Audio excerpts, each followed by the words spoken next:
Speaking out of Akron, Ohio, representing Team Popping the Boys, the headline god, Jeremy Lambert, and his co-host, speaking out of Atlanta, Georgia, representing more than one royal family, the king of indie viewing, Stephen Jensen. And this is the Spotlight on Fightful. Welcome, everyone, to the Spotlight. I'm Jeremy Lambert. That is Stephen Jensen. Shout out to Big Dick MLJ for the intro. As always, it is Thursday. It is August 3rd. It is a busy week in the world of professional wrestling. Jensen, how you doing, buddy? Doing all right. Can you hear me okay? Yes. Does it sound all right? Sorry if I look a little, I don't know if I look a little foggy. My camera's been really weird the last couple of days. I'm going to have to finally get myself a new camera after all these years. But as long as y'all can hear me and see me, or hear me and see me, like, all right, that's good. I'm good, dude. We got a good show today. I'm super busy with overtime at the shoot job, so I am completely exhausted at the moment. But I am very happy to talk about anything other than my shoot job and talk some professional wrestling today with you this morning. So yeah, I'm good. How about you, man? Your camera is foggy because of all the clouds and the smoke from the Cody Rhodes pyro that goes off in that house when you walk into that room. I assume every time you walk into the room, it is just complete Cody Rhodes pyro everywhere. Am I wrong? Not necessarily inaccurate about that. The household does get pretty lit whenever the roller coaster arrives. But yeah, I've done everything I can about this camera. It might be getting a little bit better. I hope maybe I'm making too much of this. It's been the last couple of days. It does. Okay. The last couple of days I've been like, what wound up happening, full transparency. I was on a podcast the other day and I was wearing a yellow shirt, and for whatever reason, my camera it got out of focus because of the yellow when I showed it, and it never refocused. I've tried 1,000 things even before this. Anyways, don't want to focus on all that. That's, what's more important is that y'all can hear me anyways. But as long, I think the camera's starting to get a little bit. I've been doing my best to fix it. Anyways, yeah, today's episode, by the way, y'all, is sponsored by WrestleRumble.com. So make sure, I don't know if you have the graphics available. I do. I was gonna. There we go. Bang. Perfect. So today's episode, thank you very much, as always, to WrestleRumble.com. They have sponsored another episode of the Spotlight, and this week we have the SummerSlam Pick'em contest. Top prize is $1,000 cash. Second and third place are both going to get mystery prizes. And all you got to do to potentially get a free entry today, if you just put the word Wrestle Rumble in the chat, just type Wrestle Rumble in the chat. We'll pick 3 people off of a random list at the end of the episode. So you have like a couple hours to get these in, about an hour and a half to get these in. At the end of the episode, excuse me, we'll randomly pick 3 names, and you will all get free entries into the 3 of y'all will get free entries into the Pick'em contest to potentially win $1,000 and or some mystery prizes. So thank you as always to WrestleRumble.com for being a part of the show. And the way that Wrestle Rumble works, for those of you who may not know, is basically fantasy Pick'em contest for professional wrestling. So there's going to be a whole list of questions that range from winners and losers to match lengths, to certain things happening during matches, maybe run-ins, maybe tables breaking, whole bunch of intangibles. And it's a lot of fun, a lot of prop picks, winners, losers, like I said. And the prizes are very real. I've been doing these contests for years. I've only won one contest before. I won the NXT TakeOver contest for New Orleans the year that Gargano and Ciampa main evented. I was there live at the show as well, which was a double whammy. I won and I was there live.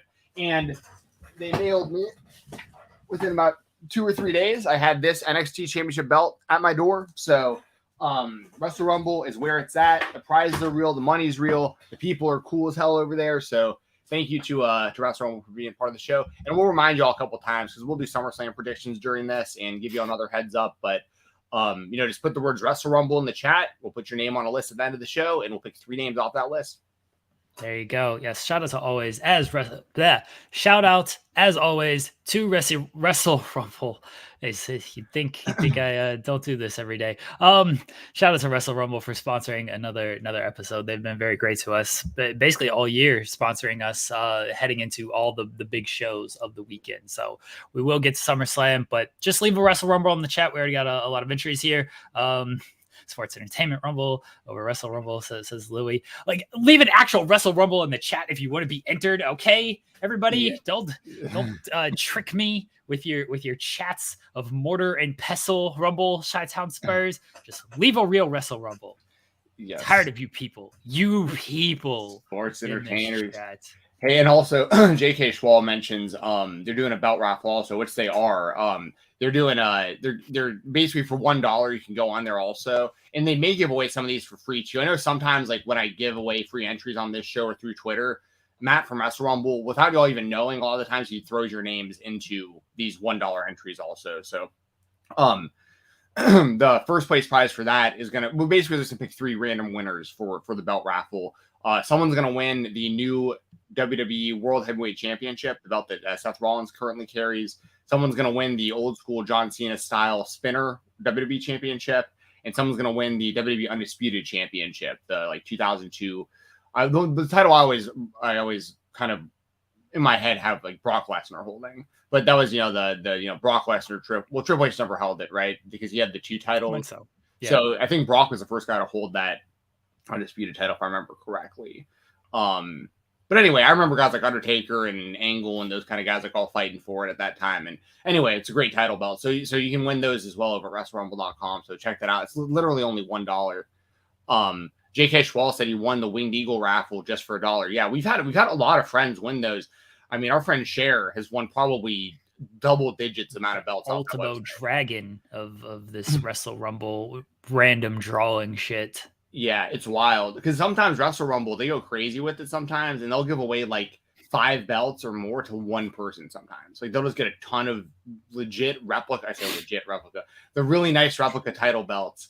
And like I remember Cher won she won one that was like two tag title belts, an intercontinental belt, like 3 or 4 world title belts or something all at one time. So like. Yeah, I can't speak enough good things about Wrestle Rumble. They're awesome, and I was doing their contests before they were ever involved with like my personal podcast, and then of course before the Spotlight ever existed. And it's just really cool that that those guys want to be a part of what we're doing, because I'd be doing their contests whether they're sponsored or not, because it keeps me super invested in the PLEs for WWE. Like it's a whole other level of interest when you might win $1,000 and you're going like match by match, and you start realizing like, I got a shot at this. Like this dude went through a table. This person I thought was going to interfered. This person I thought was going to win just won. Oh my gosh, I might win $1,000 tonight. And this is a great show. So, shout out Wrestle Rumble. Cody Willis sends a super chat, says, "Good morning, pals. Happy SummerSlam weekend." Say it with me, Jensen. Yeah. Nah. Come on. So listen, we do have a great weekend coming up. We all in one day, dude. And on a personal note, I'm going to see the Ninja Turtles movie on Saturday afternoon in Dolby. I've got got tickets already for that. And by the way, Jeremy, I'm very salty about this. This is off topic. I'm not going to take time to talk about this, but there's a movie that's currently out in theaters right now. It's called The First Slam Dunk. It's like a Japanese anime basketball movie, and it looks awesome. And I bought pre-order tickets to that like 3 weeks before it even came out. And I have like the A-list pass or whatever for AMC where I can see 3 movies a week. I've already like prepaid for everything. So like I was going to see it, and then they canceled almost all the showings of the movie the day before it came out. And they're all just like afternoon random showings now while I'm working. So I can't see the damn movie in theaters. Pisses me off. Anyways, I'm going to see Ninja Turtles on Saturday. And then Saturday night, we have SummerSlam, AEW Collision with CM Punk putting up the real world title, which we'll talk about. We have UFC in Nashville, Corey Sandhagen versus Rob Font, and we have Diaz and Paul. That's the only thing I Diaz and Paul. That was the last. I was like, I know there's a big one that I'm missing. Nate Diaz and Jake Paul, which is wild because I'm assuming that Logan is going to open SummerSlam against Ricochet. He said this a few weeks ago. I've seen people report this. Logan Paul literally said on his podcast he requested to open SummerSlam so he could do the match against Ricochet, fly to Dallas to be there in time to corner Jake Paul. This is not, if you see this reported out there, literally Logan Paul said it himself that this was his plan and his request. Gotcha. This is really more of me in my own head being like, I'd assume he was planning on being at the fight. So I figured, but yeah. Okay. So that's, there you go. Caden in the chat. Yeah. Look at this. Look at all the super chats are getting. Yeah. I love the LA Knights. If you want to support the show, you send a super chat with I'll blurt out and also, I don't know. You ever seen Ninja Turtles 2? Do you recognize this T-shirt? Yes. Yeah. It's been a minute since I've seen it, but I know the wife loves Ninja Turtles too. Dude, Secret of the Ooze, one of my favorite movies ever. The Kino action figure just came in yesterday. It's like an exclusive. I just got it in the mail, and it came with like a T-shirt and like a bunch of stuff. Anyways, I'm getting all hyped for the Ninja Turtles this week. I'm excited to see it. We got another super chat. Thank you, Chi-Town Spurs. Chi-Town Spurs says, sending solidarity to Stephen for his LA Knight hatred. I don't watch much WWE, but the 2 shows I've been to since he got hot, his fans have been the worst people at the show. And he said these are non-WWE shows that he's been to. I should clarify, these were non-WWE shows. Okay. Well, that's to me. Yeah. To me, all that says is LA Knight's popularity has gone past WWE, and now his fans are showing up elsewhere. So I don't understand why this is a bad thing. Why is this a bad thing? And I'm not gonna like harp on LA. I think people are tired of me doing that, honestly, for the most part. And I totally get it. Like, I don't want to be the guy who just comes on here and says the same thing over and over and over every week. Y'all know where my head's at. And I think I was actually really fair last week too, because we got like both sides out there, and I've told you reasons and ways that I could become a fan of his. I'm not just sitting here just hating on the guy. I'm providing solutions that could fix this for me as well. But that all said, thank you very much for the super chat, Chi-Town Spurs. I don't know how much we'll talk about him really today, because I'd imagine he'll be in that battle royal at SummerSlam. He'll probably win it though. I mean, like, it seems like the whole thing is probably set up for him. So, like, I mean, he won't win. I mean, I won't be choosing him as my prediction. I can't bring myself to do that. But But anyway, it's interesting to see. And I'll be at a non-WWE show in a couple weeks. I'll be at I've just found out it'll be Dynamite and Collision in Atlanta, which is awesome. So I'll be at both those. And a big show. I'm already set up, dude. I got a hotel already booked. That's pretty much in the venue. It's basically in the parking lot of the venue for the show. There's a Dave & Buster's on the same street, and I'm off work all week. So going down there early, gonna hit Dave & Buster's, gonna go over to probably link up with Caden if he's there. As a matter of fact, we talked about that a little bit. That's unfortunate. Caden's good people, man. Come on. And then go to the show, and then I don't care how long the show goes. I'll watch Collision, I'll watch Ring of Honor and Dynamite and anything they want to tape. Cody Willis, LA. Now, yeah, there you go. All right, let's move into the topics. We're kind of already in the topics. I don't know if you want to like officially start with WWE. Since we're already kind of talking. We can do that. Let's hit the bumper. Here we go. I need to finish the story. In the WWE, the story never finishes. WWE SummerSlam this weekend. It is either the second or third biggest show, depending on your love for the Royal Rumble. For me, the Rumble is honestly my top. I mean, WrestleMania, if WrestleMania is WrestleMania, it's almost like its own thing. But for me, I'm one of those Rumble people that like I look. So am I. Yeah, I'm a Rumble person as well, but the Rumble is such a staple because of the Rumble match. SummerSlam is something that like really kind of stands on its own as the second biggest show. So I've heard people say SummerSlam is the second biggest show. So SummerSlam is this weekend. Reminder, guys, put a Wrestle Rumble in the chat, and you can be entered into the drawing to get a free entry into the SummerSlam Pick'em for Wrestle Rumble, headlined by tribal combat between Jey Uso and Roman Reigns. We have Brock Lesnar and Cody Rhodes on the card as well. I know you're looking forward to that, and the ass kicking Brock Lesnar is going to give Cody Rhodes in that match. We have Seth Rollins, Finn Balor for the WWE World Heavyweight title. We have an MMA rules match between Shayna Baszler and Ronda Rousey. Asuka, Bianca Belair, Charlotte Flair, triple threat for the women's title. Logan Paul, Ricochet, Gunther, Drew McIntyre for the Intercontinental title, and the Slim Jim Battle Royal, which right now only LA Knight and Sheamus are the two confirmed entries. Jensen, What stands out to you? What are you most excited for? And give a prediction or two. So Slim Jim Battle Royal, my prediction is they should do a hologram Randy Savage and have him win it. I'm actually for that. I actually love that idea. That's fantastic. Thank you. And then they rules Baszler and Ronda. That's interesting. The whole Raw Underground thing was like very goofy. But they've done really good with fight pit matches in the company. Do you think they should have an actual shoot fight? Like, they're both legit UFC fighters. Yeah. Do you think they should have a legit shoot fight? I mean, obviously they're not doing that, but like, yes, like that would actually be way more entertaining. Now that said, Ronda was a way better fighter than Shayna was, if I'm being completely honest. But it's been a long time. I mean, who knows?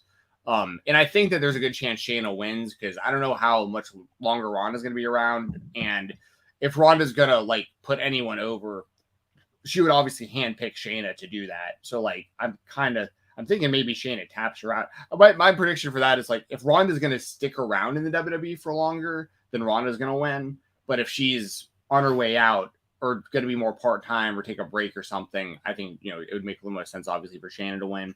Shayna should win with a flying knee. Just open it up Masvidal Askren style. Just running flying knee knockout. You see Derek Lewis do that this past Saturday? Oh, yeah, he had a V-trigger, and then he's pulling out his pants because his balls is hot, and he's doing crotch chops. Hell yeah, Derek Lewis is the man. That reminded me of, I don't know if anyone in the chat's familiar with the Trailer Park Boys, but there was a character, Randy, who before he would fight people, he'd take his pants off because it would like limit his like mobility. So he'd always take his pants off to fight people in his underwear.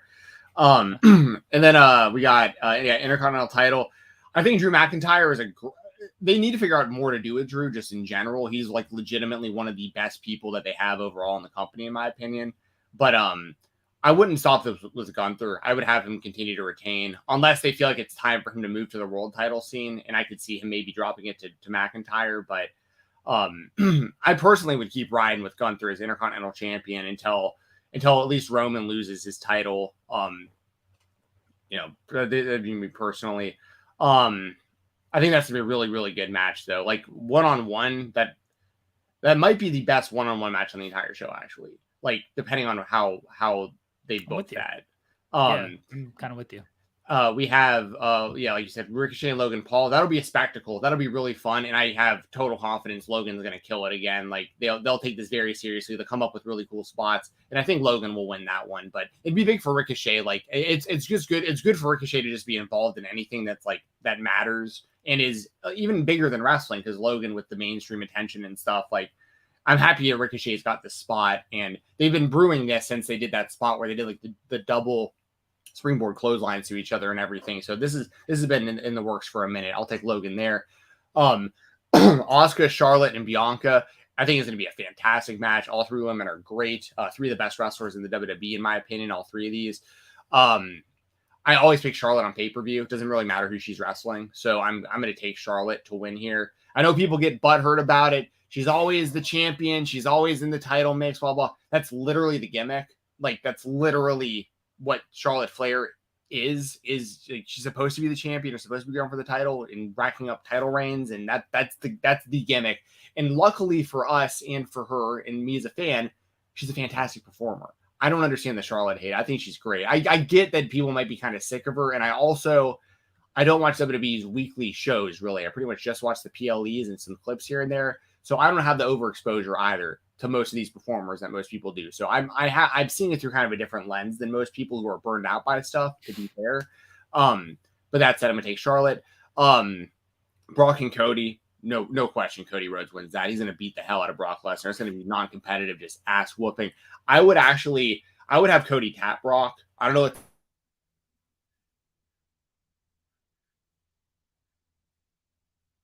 I don't know if this is me or Jensen. And now if I'm just staring. Okay. Oh, I don't know what just happened. That was so weird.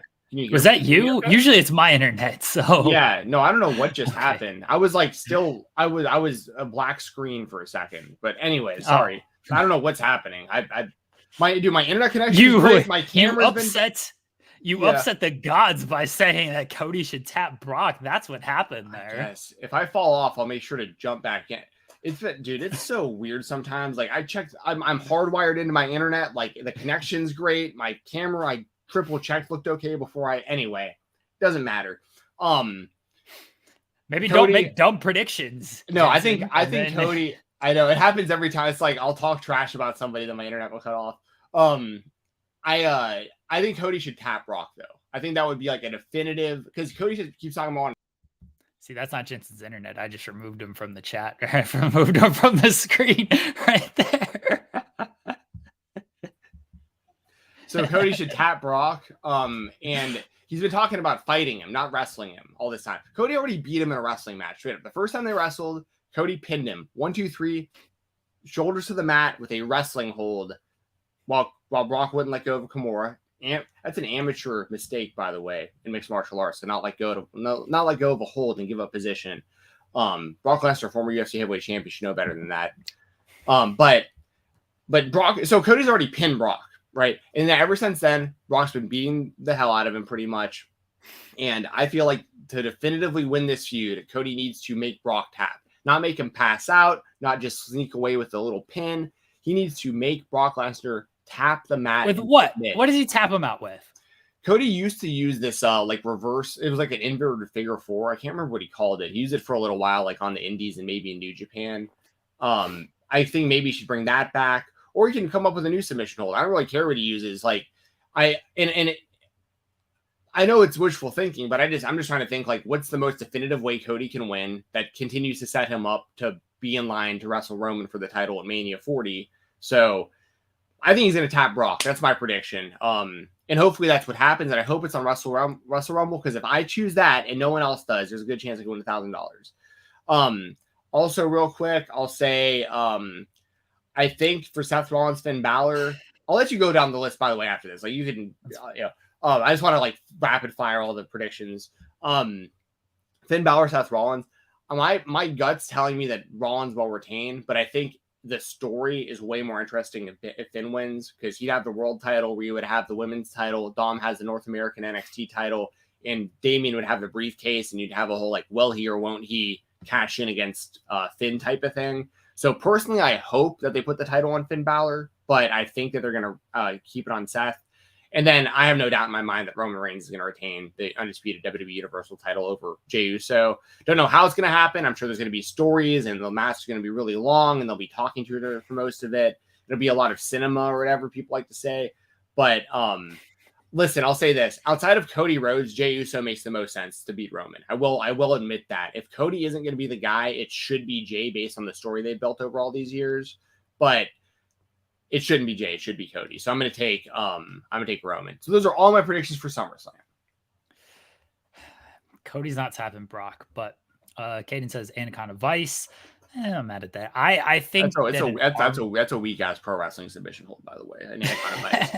The reason being because you're already pinning your opponent. You might as well pin him. Oh, you know what? I'm not even thinking. I was like, Anaconda Vice. You know what I thought the Anaconda Vice was, as in my head, was not a guillotine choke. What's the choke where it's like the arm in and they got him like hooked? Darce choke. Yeah, Darce choke. That's what I was thinking. That's a nice submission. Yeah, that's why I was like, oh, I'm not mad at like that. No, Anaconda Vice. No, that's the CM Punk. Yeah, that's the CM Punk thing. Yeah. I was thinking arm triangle as well as like a good submission. But see, that might, once again, you might as well pin someone if you're gonna put them in an arm triangle. And you know what I mean? Like any submission hold where your opponent's shoulders are already on the mat in a pro wrestling match is a dumb submission hold to do, in my opinion. Unless you're just gonna pin them. Like you just put them in a head and arm triangle and just hold them down for 3 seconds. Then sure. Yeah, but they can get the shoulder up. They can get the shoulder up on that though. 1, 2, shoulder up, but then like he can't keep. Then he eventually taps out. See, I like that idea though, Jeremy. Like if you're making it clear you're trying to pin them, and like the referee is down on the mat, and like they're prepared to make the count, and like the guy might be squirming around trying to keep his shoulder off the mat, and as that's happening, you're cinching the choke in, and they eventually tap or pass out to that. That actually makes perfect sense. My thing is more like CM Punk puts someone in an Anaconda Vice. Their shoulders are pretty much on the mat. He's holding them there on the ground. The referee's like waiting for the tap. Like they should be counting a pinfall. Anyways, that is nitpicking to the highest degree, and I'm also just hating because it's a CM Punk submission hold. Like it just is what it is. I don't know what the best submission hold for Cody to do would be.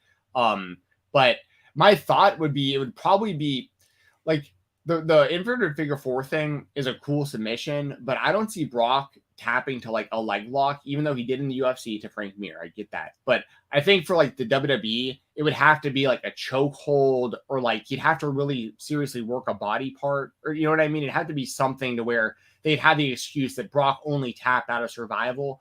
Because for all I don't know for sure. Someone in the chat could probably know, and you might know, Jeremy. I can only remember Brock tapping out to Kurt Angle ankle locks ever. Like I can't remember him tapping out to anyone else ever in his career. Did he tap to Undertaker's triangle? I don't think he tapped. He might have. Was that the weird match where he like the Undertaker like low blowed him after like he did the fake tap or whatever? Yeah, and then, like, Louis says. The Go-Go Plata. Yeah, that's right. Undertaker would use like a Go-Go Plata. Yeah, Hell's Gate triangle, which one or the two, depending on how his legs were working. Right. That day. It was mainly the idea was a Go-Go Plata though. That was he may have. I don't know if he tapped or he passed out to that. But either way, I mean, it's very rare to have Brock lose by submission in any way. But like I remember, like at least in my own mind, I remember him tapping out to an ankle lock in like the early 2000s. And that's maybe just burned into my brain so much because I just don't remember seeing him do it again outside of the UFC. Like when Mir caught him there in his UFC debut, obviously he tapped to that, but that's, anyone would. That's a real fight against some guy who's going to break your leg if you don't tap out. Anyways, what if they do? So we talked about it last week, and then the wife and I watched this match, Orton and Brock from SummerSlam. What if they do a finish like that, where he just beats him so bad that Brock Lesnar of all people cannot continue? So yeah, I love that, and that's like why I was kind of pitching the fight pit idea up until now, because I just that's my whole mindset with this match with Brock is they've just highlighted so strongly that Cody doesn't want to wrestle him; he wants to fight him. Week after week, he's coming out in his wrestling trunks instead of street gear because he's expecting Brock to come out and he's ready to fight him. So what better way to definitively beat somebody than to force them to tap out? So, or to beat them to the point where the referee has to stop the fight, which it would be another. The thing is, we're talking about Brock Lesnar also, and I have a ton of respect for Brock. I've made that really clear in past episodes. And so in WWE has a certain respect for him. Vince and everybody involved has a certain respect for him to where like. He's just not. I just don't see him just come out and just a straight up losing. Like, I mean, he might. It just really depends on how they see Cody. Like, are they okay? Are they finally okay with somebody just straight up? I see him as a WrestleMania main event loser. Yeah, but are they going to let him run it back this year? And if they are, like, they need to.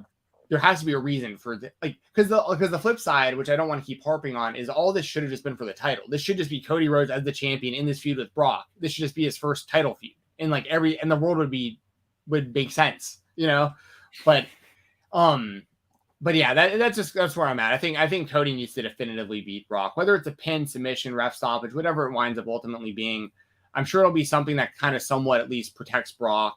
And they've positioned this to be more important than the world title on Raw. I mean, they're basically making this like whoever wins this is probably next for Roman. And because the other thing is, dude, I didn't realize until the other day that Roman hasn't defended the title since WrestleMania. Like, are you kidding me? Yeah, because everyone sucks. This dude won that main event over Cody. It's been 4 months, and the dude hasn't defended. Like, the Cody should have been defending the title this whole time. Like, what in the world? Oh, that's frustrating. That's so frustrating.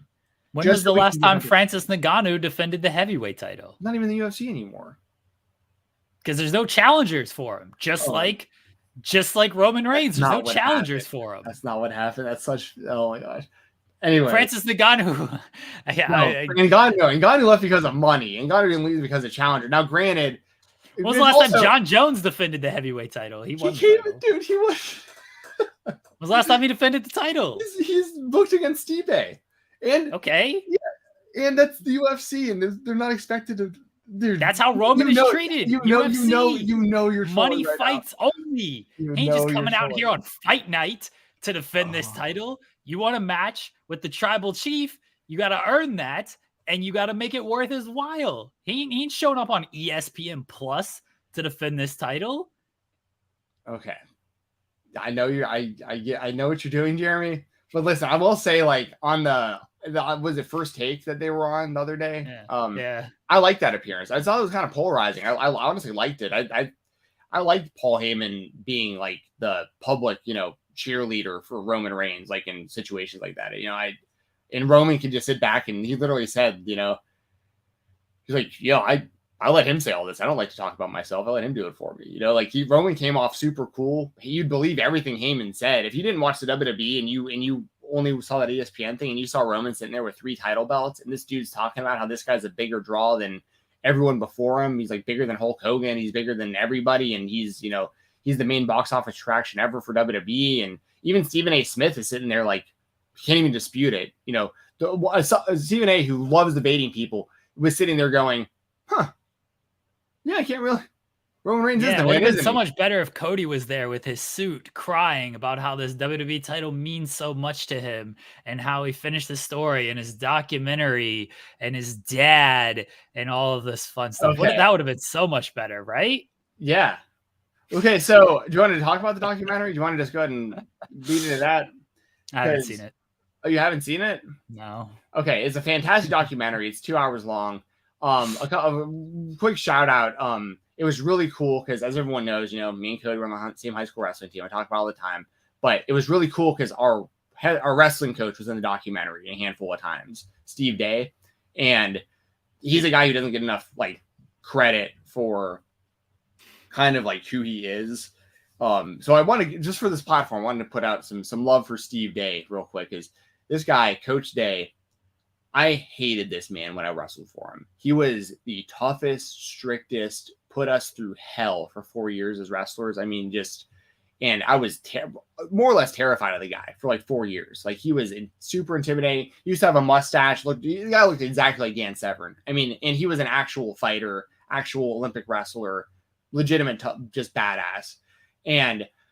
But years later, like afterwards, especially nowadays, I look back at what he was doing for us, and I'm like, I really respect it. Like the work ethic that I learned because of that guy and being on that team, and just hard work and being mentally tough, and just so many things. And obviously I was in the best shape I've ever been in my life physically and so I have a lot of respect for like what Steve Day did for me and all the kids he coached for all these, because he may even still be coaching, but he was a coach for like 30 something years. I mean, he did it for a long time, and he was a guy who, like, I'm really bad with history and in years past and stuff, but there was a year, right, where like if I remember correctly, there was a year where like the US didn't compete in the Olympics, like back in like this probably was in like the 80s.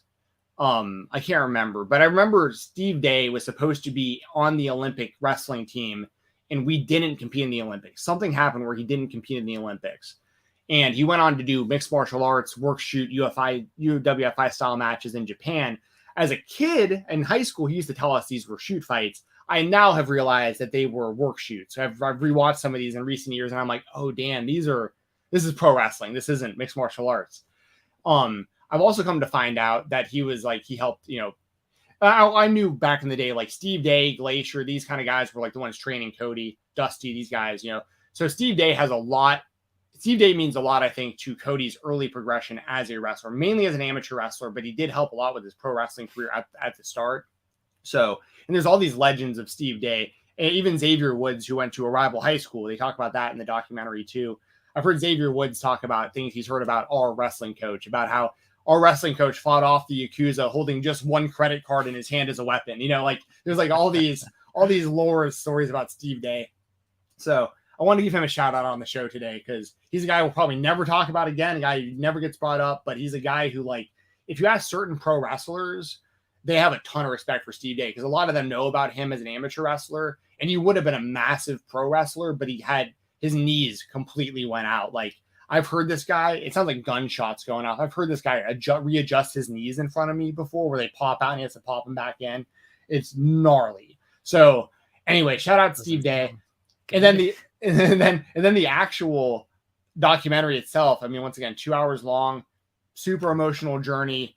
Main story of it is Dusty Rhodes has a title, or held the WWE Championship over his head in a picture that Cody saw as a kid.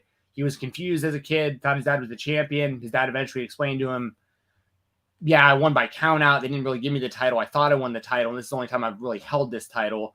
And ever since then, Cody's wanted to win that title himself since he was a little kid, and presented to Dusty and say, hey, they can't take this away from us now. Like, we won. And that's still the story that still is unfinished to this day. And that's the one maddening thing about the documentary.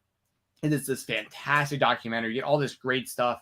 His sister Teal throughout it. You get all these clips from their family. Dusty talking about Cody getting really in depth about how depressed he was during the Stardust run and all this stuff. And like, you get so much great stuff there. But then at the end of it, it's still like he still loses at the end in WrestleMania, and the story still isn't finished. So the only thing that I can think of, honestly, is, and granted, it's risky because it's pro wrestling. And I mean, Cody himself went through the injury with his pec and everything. You never know. There's no guarantees in wrestling. Things can change so much, very quickly in wrestling. But I really feel like you don't make this documentary if you are not planning on putting that title on Cody, because otherwise it is just a depressing.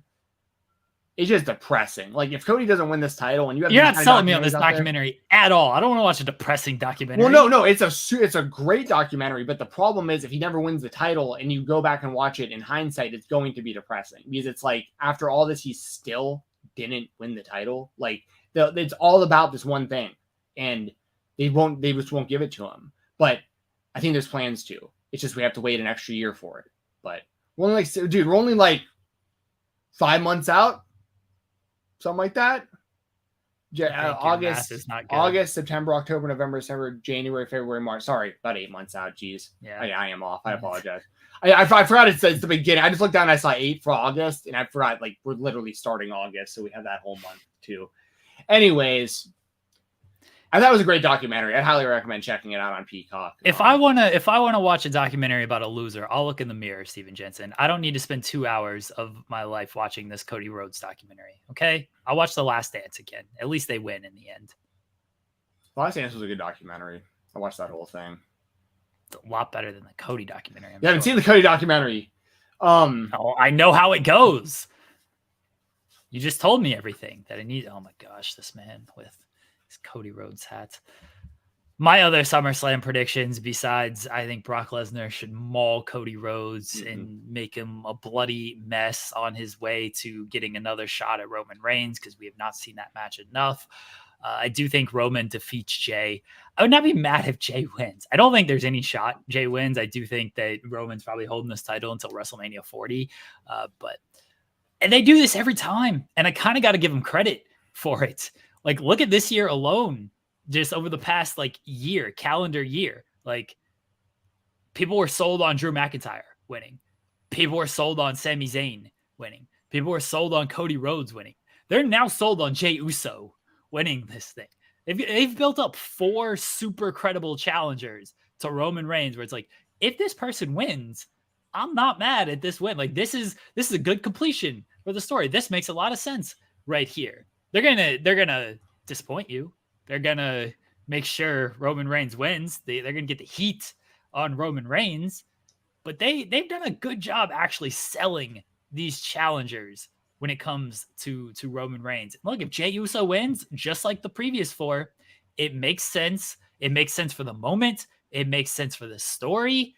And then Roman Reigns is still going to win, and we're going to be maybe in the 6th inning. Maybe they've gotten to the 6th inning. I don't know. Maybe bottom of the 5th, top of the 6th. We'll see where they're at. But I'm not mad if Jey Uso wins. He won't. Roman's going to win. I'm kind of with you on the match itself.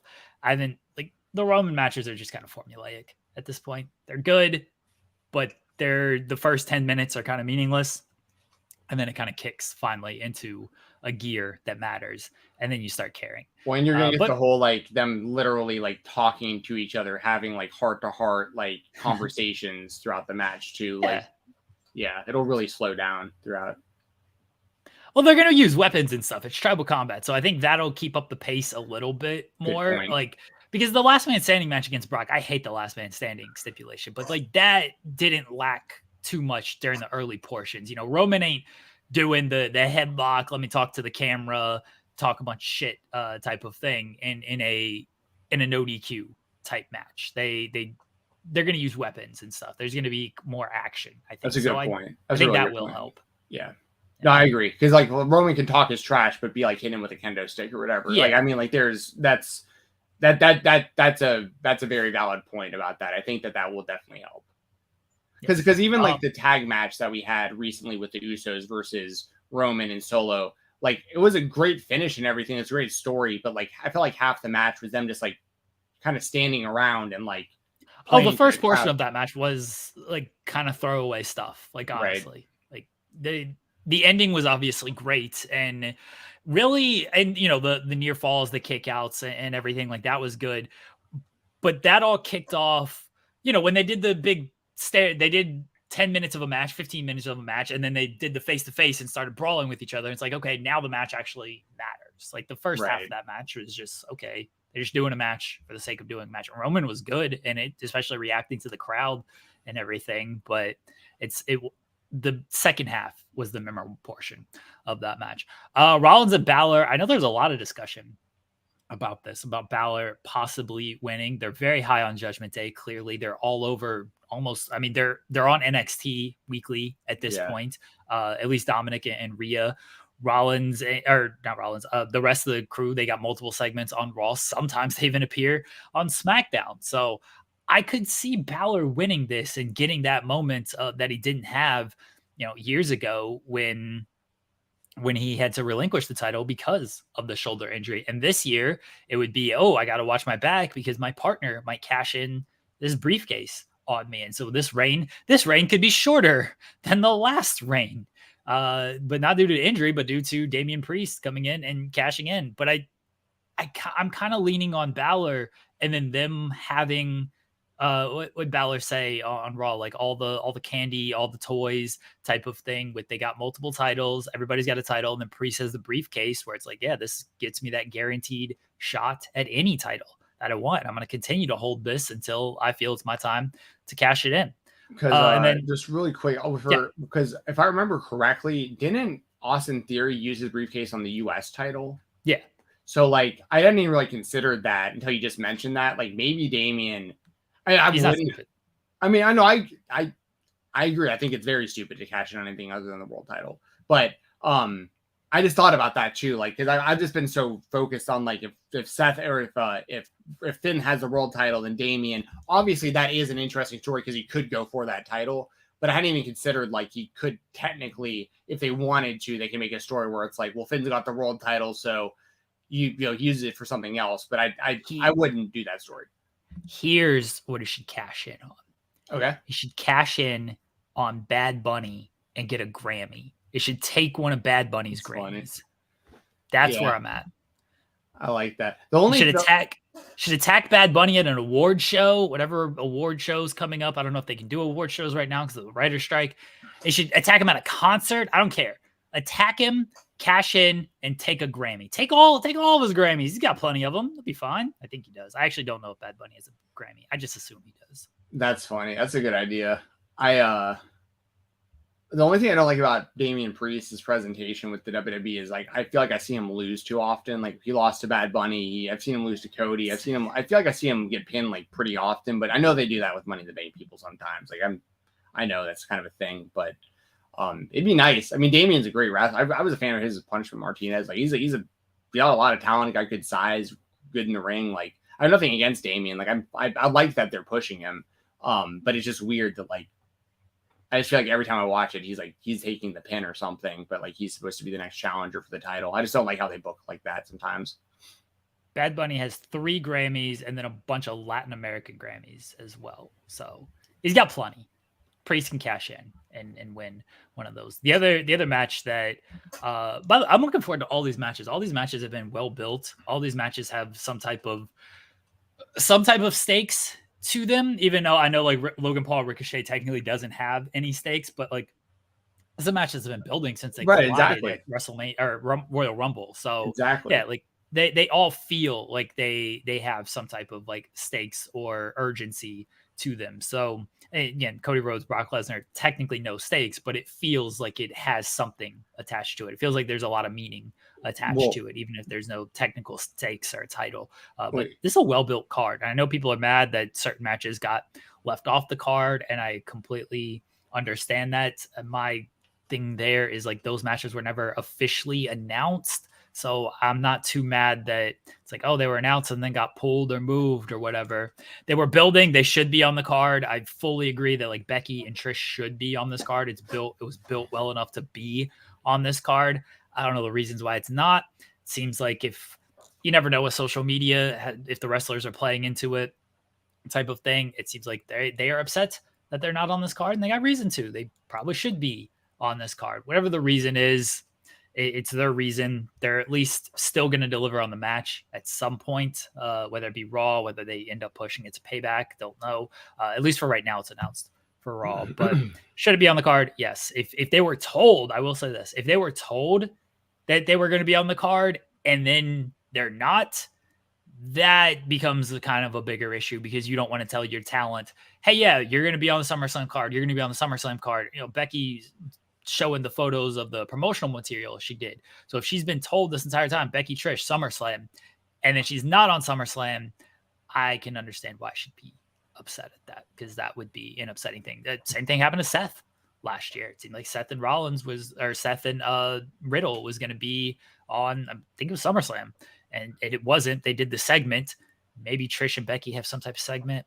I don't know. But as far as just, oh, they're off the card, technically they were never on the card. They were never officially announced for the card. So true. I'm not mad at that. Like, why aren't they on the card? If your expectation was they're going to be on the card, don't have expectations when it comes to WWE. I know that sounds very mean, but like, just don't have expectations. Yeah, that's different than like, you know, that WrestleMania where I'm watching it and like looking forward to Cody coming out and wrestling his tag team match, and then like they just get cut from the show. Remember that? Yeah. I mean, that's because Donald Trump kicked him to the side. He tells that story where he's like backstage, like sulking, and here comes Donald Trump with his whole posse, and then there's like, please move out of the way. Donald Trump is coming through, and Cody just has to get up and move. Just tragic. And then also, I don't know if you mentioned this, but like Santos Escobar and Theory, right? Theory. Like that's not on this show. Yeah, that's on the SmackDown after SummerSlam. Right. That's another match that it seems like, oh, that should maybe be on SummerSlam, and it's not. But to be fair, when you look at the SummerSlam card, like I get it. Like they could probably do without the Slim Jim Battle Royal, but like if the idea is they need to do something for LA Knight, then like that's probably what that is. And then everything else on here, like, I'm not saying, and nothing against Santos and Theory. I'm a big Santos guy. I think the Theory's, we talked about Theory, but like, and like obviously Becky and Trish, two of the best ever. Like, I can't really sit here and say like they shouldn't be on this show. I definitely, they're huge stars. But when you look at this card, I can kind of also see like if you wanted 8 matches, it's kind of hard to like what would you remove? You know what I mean? Like I think like maybe, but once again. It's hard to say that too, because it's like it's Becky and Trish, so it's like they should be on the pay-per-view. It's Becky and Trish, but at the same time, when you look at the card, I'm like outside of that Slim Jim Battle Royal and maybe the Rousey and Baszler match, even though that build has been good. I saw the video package that they aired on Monday for that, and that was a good video package in my opinion between Shayna and Ronda. So like outside of maybe that, like I don't know what you would like remove to put on like a Theory in Santos match or something. You know what I mean? Like the card looks pretty damn good on paper, in my opinion. Outside of maybe that Slim Jim Battle Royal, like I said, you could probably do without that. You can maybe have done like Shannon and Ronda, on like a Raw or something. But I think in WWE's mind, it's still Ronda Rousey, it's still pay-per-view, and there's still somewhat of a draw there in their opinion. I don't know how real that is anymore, but I don't know. Once again, nothing against the people who got left off the show. Maybe they'll be added. There's still, some time to add more to this if they wanted to, but it feels like 8 matches. That's a pretty solid card. We haven't added pre-show matches yet, though, I don't think. So they haven't been doing pre-show matches. They haven't? Okay. No, they've not been doing like any pre-show matches. So, okay. So, it looks like a good show, though. And once again, put Wrestle Rumble in the chat. We're going to pick 3 names at the end of the show for Wrestle Rumble entries. win $1,000 over at WrestleRumble.com. Yep. Yeah, put Wrestle Rumble in the chat. Can you get to enter to our random drawing for a potential shot to get into the Wrestle Rumble Pick'em, to free entry into the SummerSlam Pick'em for Wrestle Rumble. I was going to comment on Gunther and Drew McIntyre and just say that Gunther should continue his reign. But that should be a really good match. Pro Wrestling Podcast says, "Hey, Jeremy, you're awesome. Thanks." I was kidding. I was making a joke about if I want to see a loser, I'll look in the mirror type thing. I thought it was, self-deprecating humor. That's what I'm here for. Yes. All right, everybody, let's get into the AEW spotlight. I'm old and I'm fucking tired, and I work with fucking children. I'm tired of wrestling these kids that think they know everything. I actually don't have much CM Punk to talk about, but I wanted to use that bumper because he's going to continue to work with fucking children as the Elite have re-signed with AEW. They're sticking around on a multi-year deal. Omega and the Young Bucks retain their status as executive vice presidents. They're not going anywhere. Stephen Jensen, the Elite remain the Elite. Yes, very happy to see it. I mean, it sounds cliche. It's the obvious thing to say, but I mean, they are the E in All Elite Wrestling in AEW. That is there's an X. Huh? Oh, there's an X. Oh, right. Yeah. So, yeah. And by the way, dude, there's been some stuff going on like at my shoot job, especially this week, because we've been so swamped, so busy. I've been like pretty miserable this week. I have highly contemplated cutting CM Punk style promos on some of the people that I work with this week. Starting to feel a little more sympathy for the guy. But I think that I mean, had they lost, I mean, I know this sounds kind of maybe extreme, but like if they've lost Kenny Omega and the Young Bucks or Hangman Page, they would almost need to like rename the company. Like it just would not be.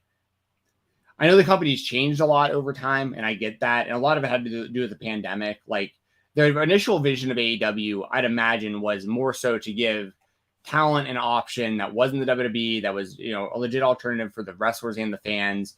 But even more so, like on the wrestler side, it was an opportunity for people like, Joey Janela and, Dark Order and like, a lot of acts and stuff that may have been around for a long time, but never really got the spotlight on mainstream TV, but were good enough to, and this was like a chance for them to do that. Orange Cassidy, Chuck Taylor, a lot of these kind of guys. And I think when the pandemic happened and then like WWE made all these cuts, and I mean, Tony Khan and AEW would have been crazy to not go after the talents they went after. Like you can't know that Adam Cole is going to be available and Bryan Danielson's available and CM Punk's available and all this kind of stuff and not go after them. Like it would have been stupid business for Tony Khan not to. But in that process, I think the identity, a lot of what the company changed.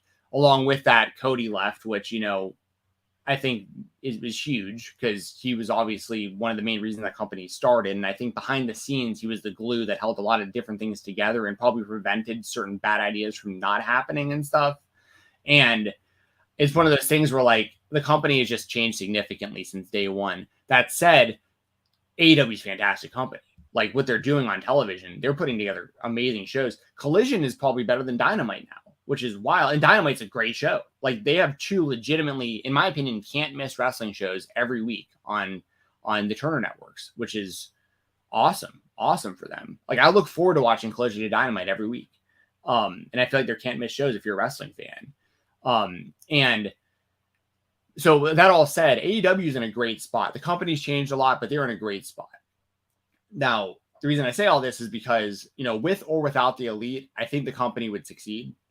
But I think that if you take the Elite out of that, it's just a completely different company. Like, and it's also, it would be a bad look, in my opinion, for AEW and Tony Khan if somehow they lost those guys. Because that to me would signal like legitimate problems. Like if you couldn't figure out a way to keep those guys, like you already lost Cody. If you couldn't figure out a way to keep those guys, like there's real problems going on that like we just aren't privy to. But that said, they're staying, which is awesome. So things are good. They're staying. Where I can look forward to, I'd imagine Kenny Omega is going to go on another massive singles run. The Young Bucks probably go after the tag titles. There's rumors, I think, of Young Bucks and FTR at All In. There's rumors of Jericho and Kenny, Jericho and Ospreay, which isn't Elite related, but like I just want to throw that out there too. That I saw those rumors as well. But I'm very happy that the Elite re-signed. Like I can't say enough good things about those guys and the risks that they took and the faith that other people had to have and then to join initially. I mean, there was no guarantee this thing was going to work out. There was a good chance they were going to make a lot of enemies by starting a new company. And, there's a lot of skepticism. There's been 1,000 times over the years that some guy with money's come along and said, hey, I want to start a wrestling company. And Tony Khan's actually been able to do it successfully. So there's a lot of risk and stuff, but there's also been a ton of reward, obviously. And that's why I think also we've seen like the Dark Order just recently resigned. And we're starting to see some of these almost kind of like legacy hires from AEW that are staying. And I think that a lot of that has to do with loyalty from the company too, where Tony must be looking at some of these guys and being like, you know what, we really aren't doing enough for best friends. Like, let's get them involved in something legit. And then we're seeing that happening right now against Blackpool Combat Club. Like Dark Order, like they've been with us since day one. They've been loyal. They've been over. We're keeping them. Like, let's keep riding with these guys. I like that mindset. Not everyone's going to get re-signed. Not everyone's going to stay forever. But I do like the loyalty there on AEW's end for keeping some people and getting some of these day one people more involved in recent times, which I really like seeing. So anyways, that's kind of where my head's at with it. I'm very, very happy to see that the Elite is re-signed with AEW. Yeah, I know there was some rumor that they might at least talk to WWE. I think they'd be foolish not to once their contracts expired. It doesn't even sound like AEW gave them that chance. They made them a good enough offer to where it's like, all right, we don't need to even see what kind of WWE has to say. And I understand that from their standpoint as well. When Cody's contract was up and he was actually working without a contract, people were like, oh, there's no way he's going to leave. He can't leave. Like, he's part of the founding fathers and stuff. It certainly made more sense of why Cody would leave, considering his whole history in wrestling and the fact that he'd been in WWE before. And let's face it, a lot of the WWE people, once they've been there once, even if they leave, no matter what kind of circumstances they leave on, it seems like they find their way back to that company at some point. The Elite never had that. They'd never been in WWE outside of Kenny in Deep South. But they'd never been part of there. So it's understandable why they'd be like, yeah, well, I'm good here. We're just going to stay here. Yeah. Well, and something that happened in the Cody doc that's worth bringing up in relation to this is he said that when he became a free agent and he said that it was within like 5 minutes of like someone in WWE finding out that he was going to be a free agent. Within 5 minutes that they were on the phone he was on the phone with WWE. Like, it was super, super fast. And he said that initially, like, because Vince flew to his house here in Atlanta, and he said that his whole mindset going into it was going to be closure. Like, he just wanted to have Vince in front of him and pretty much just thank him, like, for what he did for him up to that point in his career. Let him know, like, there was no hard feelings and that, like, he was good with where he was and, like, that he became the star that, like, Vince didn't see. It wasn't like to rub it in his face. It was just like an opportunity to sit face to face with a guy he really respects, who is kind of somewhat of a father figure to him as a kid growing up in the wrestling business. And like, it was more of a closure type thing where he just wanted to like shake his hand and look him in the eye and like tell him like things are good and like, he appreciates him as well. And instead Vince sat down and was like just telling him all this great stuff, and Cody's sitting there going like, hey, if I even consider this, like, I'm the American Nightmare, I've got my music, and Vince straight up told him, yeah, that's what we're buying. And it's like, if I was Cody, I would sign right then too. I'd be like, oh, okay, I have the leverage finally. Oh my God, I have the leverage on Vince in the WWE. This never happens. Like, they're willing to buy what I created. It isn't me going back there and then making all this stuff up for me and telling me what to say and telling me what to do. They're buying the American Nightmare. That's a completely different thing than just signing Cody Rhodes and being like, we'll figure out creative for you. Like that. So that needs to be kind of highlighted as well. Cody didn't go into this thinking like, I'm going to go straight back to the WWE. It was like, I want to talk to Vince, but then they said, we want to buy what you created and bring it to us and just keep it the same. And that's humongous. That hardly ever happens. Plus Stephen Jensen for turning the Elite signing with AEW into Cody Rhodes Well, signing. the reason that that's relevant though is because Tony was smart this time to not let it get to that point. Because if you really value these people and you don't want them talking to the competition, you don't let them become free agents. And I get, if I was the Elite personally, business wise, I would have went into free agency and I would have found out what my true market value is, because I think that everyone's kind of owed that, to know what their actual value is before they make a decision like that.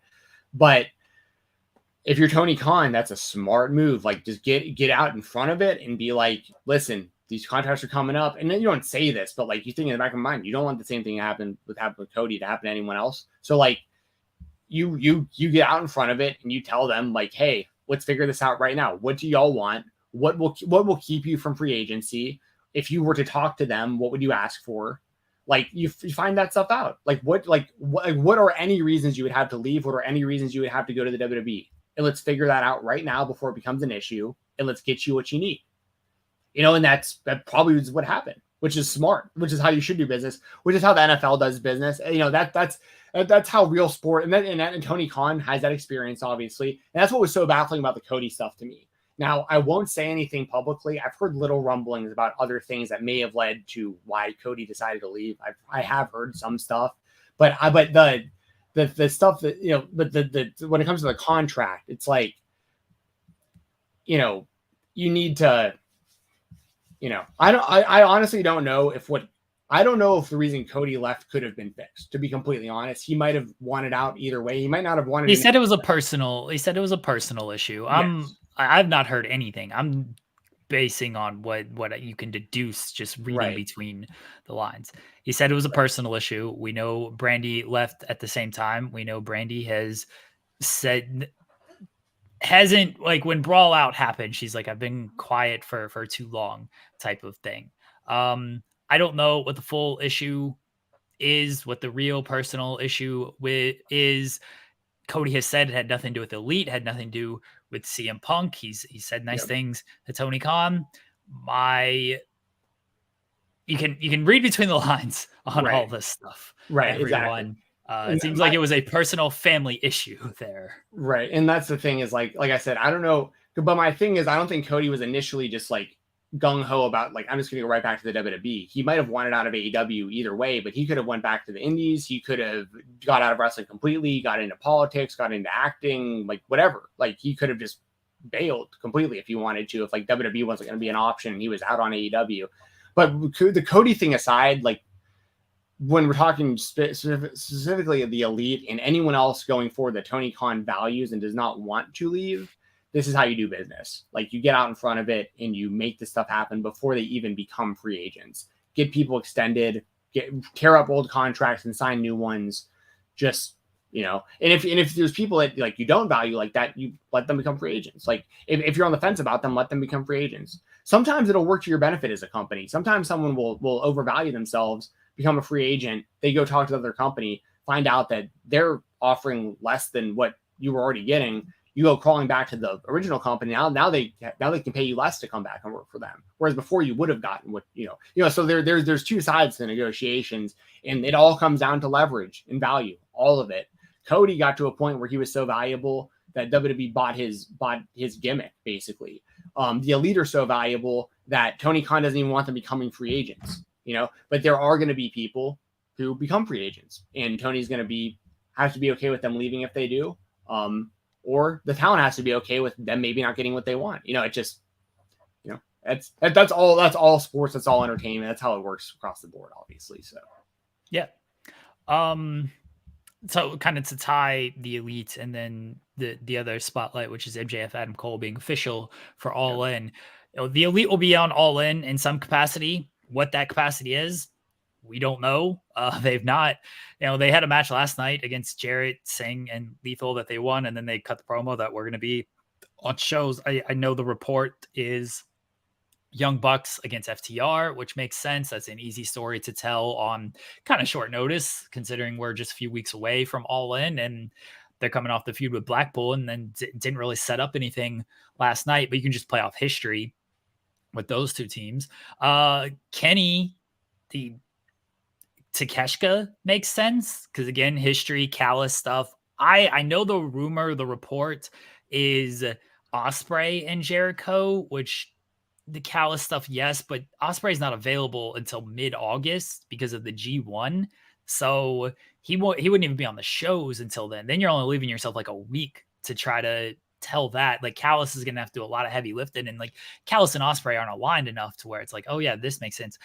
I think Omega and Jericho makes a lot of sense at All In, especially with the Callis factor. It does make a lot of sense, yeah. And they've had great matches with one another. Yeah, I think Omega and Jericho makes a lot of sense for All In. And that's, again, a story has kind of told itself, and you can play off enough history to where, yeah, you only have a couple of weeks to make it official, but you have enough history to where it's like, oh, okay, they've actually been building this for a little while. We do know one match that is official, and it's Adam Cole, and it's MJF. It's for the world title. CM Punk on Collision called himself the real world champion. He pulled out his title from All Out. He did the X through it. He kind of hinted at a unification match at All In. That's obviously not happening at this point. Now, where does CM Punk stand going in to All In? Because they're not going to do the unification match. It does seem like they probably do Punk. They do the unification match at All Out the next week, being Punk in Chicago. But as far as MJF and Adam Cole goes, we got that. It's official. No turn or anything last night. How do you kind of see this going into All In? Do they just remain friends and have a friendly competition at All In? Man, it's it's super interesting how they've played this with MJF and Adam Cole. Especially last week, where after they lost their match, they both knew what was going to happen. Like MJF had that title in his hand. Adam Cole had his back to him and was just like, all right, hit me with it. Like we know where this is going. And he didn't do it. And not only that, the one thing about MJF, and I obviously sympathize to this guy. I'm Jewish. I have dealt with, especially like where I grew up, there wasn't a lot of Jewish people. I used to get made fun of a lot I used to get bullied a lot as a kid over it. I used to come to school like for Jewish holidays with like, matzah instead of like bread and stuff, and just get bullied, and just like I went through it as a kid being Jewish where I grew up. So I can sympathize a lot to the stuff that MJF says, but I've heard him tell this story about the change being thrown at him every time he's trying to be a babyface. He does this promo every single time. And not only just that, on the indies, I heard him tell it multiple times before he was in AEW. So like, listen, it's a great story. Well, not a great story. It's a terrible story, but it's a very sympathetic story, and it's a very relatable story. Something that, once again, I've pretty much dealt with the same type of stuff. But like that, my thing is like, he's so good. Like he's so good at talking. He's so good at wrestling. He's so smart and entertaining. Like I feel like there's other ways you can make me like you than just telling that story over and over again. Like that's me personally. Like I just feel like there's more he can talk about than that. Now, granted, if you haven't heard that story and hear him tell it for the first time, then like, yes, you're going to be sympathetic towards him. I think that's the idea, is like, you can't assume that everyone knows this about him. Everyone, especially everyone who hates him so much, knowing this about him is automatically you're going to pull back a little bit and be like, ooh, it's kind of like more like a Joker type arc, right? Where like the guy meant well and all this bad stuff happened to him, and now he's become this villain because of it. That all said, someone's turning. I don't know when it's going to happen. I still think Adam Cole should turn on him, but not as a heel. But where this becomes really, really interesting to me is even more so with assuming it's going to be MJF versus CM Punk in Chicago at All Out. That's my guess for the title. Although CM Punk versus Adam Cole for the title would be pretty huge. Both guys are Chicago guys. I think Adam Cole is a Chicago guy, or at least he became. I think in like the wrestling world, he's kind of a Chicago guy. From Chicago. I think he's from Chicago, but he was heavily influenced by CM Punk on the indie scene. And I know he did a lot of work in that area coming up. Yeah, he's from like the Pennsylvania. Yeah, area. Well, yeah, the Panama. Well, it was from like Florida, probably Panama. Well, yeah. Now I'm saying like he was born and kind of came up in the Pennsylvania area. He's from Pennsylvania, but I know he was a very big CM Punk fan growing up. Anyway, the point is, CM Punk and Adam Cole would also be good main event in Chicago at All Out, in my opinion, if Adam Cole were to beat MJF at All In. But the reason why, once again, why I'm like my wheels are spinning trying to figure out where they're going with all this is, on one hand, Adam Cole turning on MJF and Adam Cole remaining a babyface and basically saying, I got you before you could get me. And Roderick Strong, that's the funniest part of all this, him just losing his mind as all this is happening, in a neck brace. But the in a neck brace is the funniest part. Right. It's like he's throwing stuff backstage and he's just got this giant neck brace on. It looks like he's losing oxygen to his head. It's like your head is red. But where I start like really trying to figure out exactly where they want to go with this is like, do you keep both guys baby faces? Do you have them just have a really good match at All In, and MJF retains?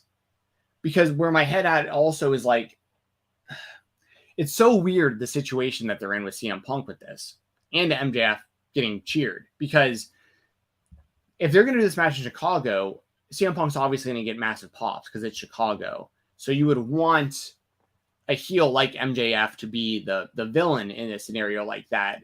But because MJF has gotten so over as a babyface, if this match was happening anywhere but Chicago, MJF would be getting cheered and CM Punk would be getting booed. And it would be like this weird opportunity to have MJF be the hero who gets this title away from CM Punk. So like, I really don't know where they're going to go with it. I don't know what route they're going to go, because you could just have MJF just turn on Adam Cole, just beat the hell out of him after their match or during their match or low blow him or whatever. And then you just have a heel MJF against the babyface CM Punk in Chicago to unify the titles, which probably makes the most sense on paper. But you also have this really crazy opportunity with MJF as a short-term babyface to take the title from a heel CM Punk to kind of save AEW.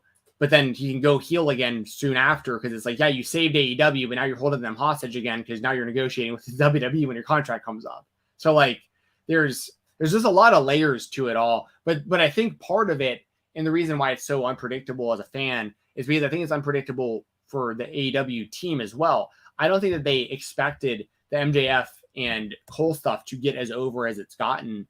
It's been like a really pleasant surprise to them probably, and they're probably thinking, well, these were the plans, but like, we got to do more with this because like, look how well this is going.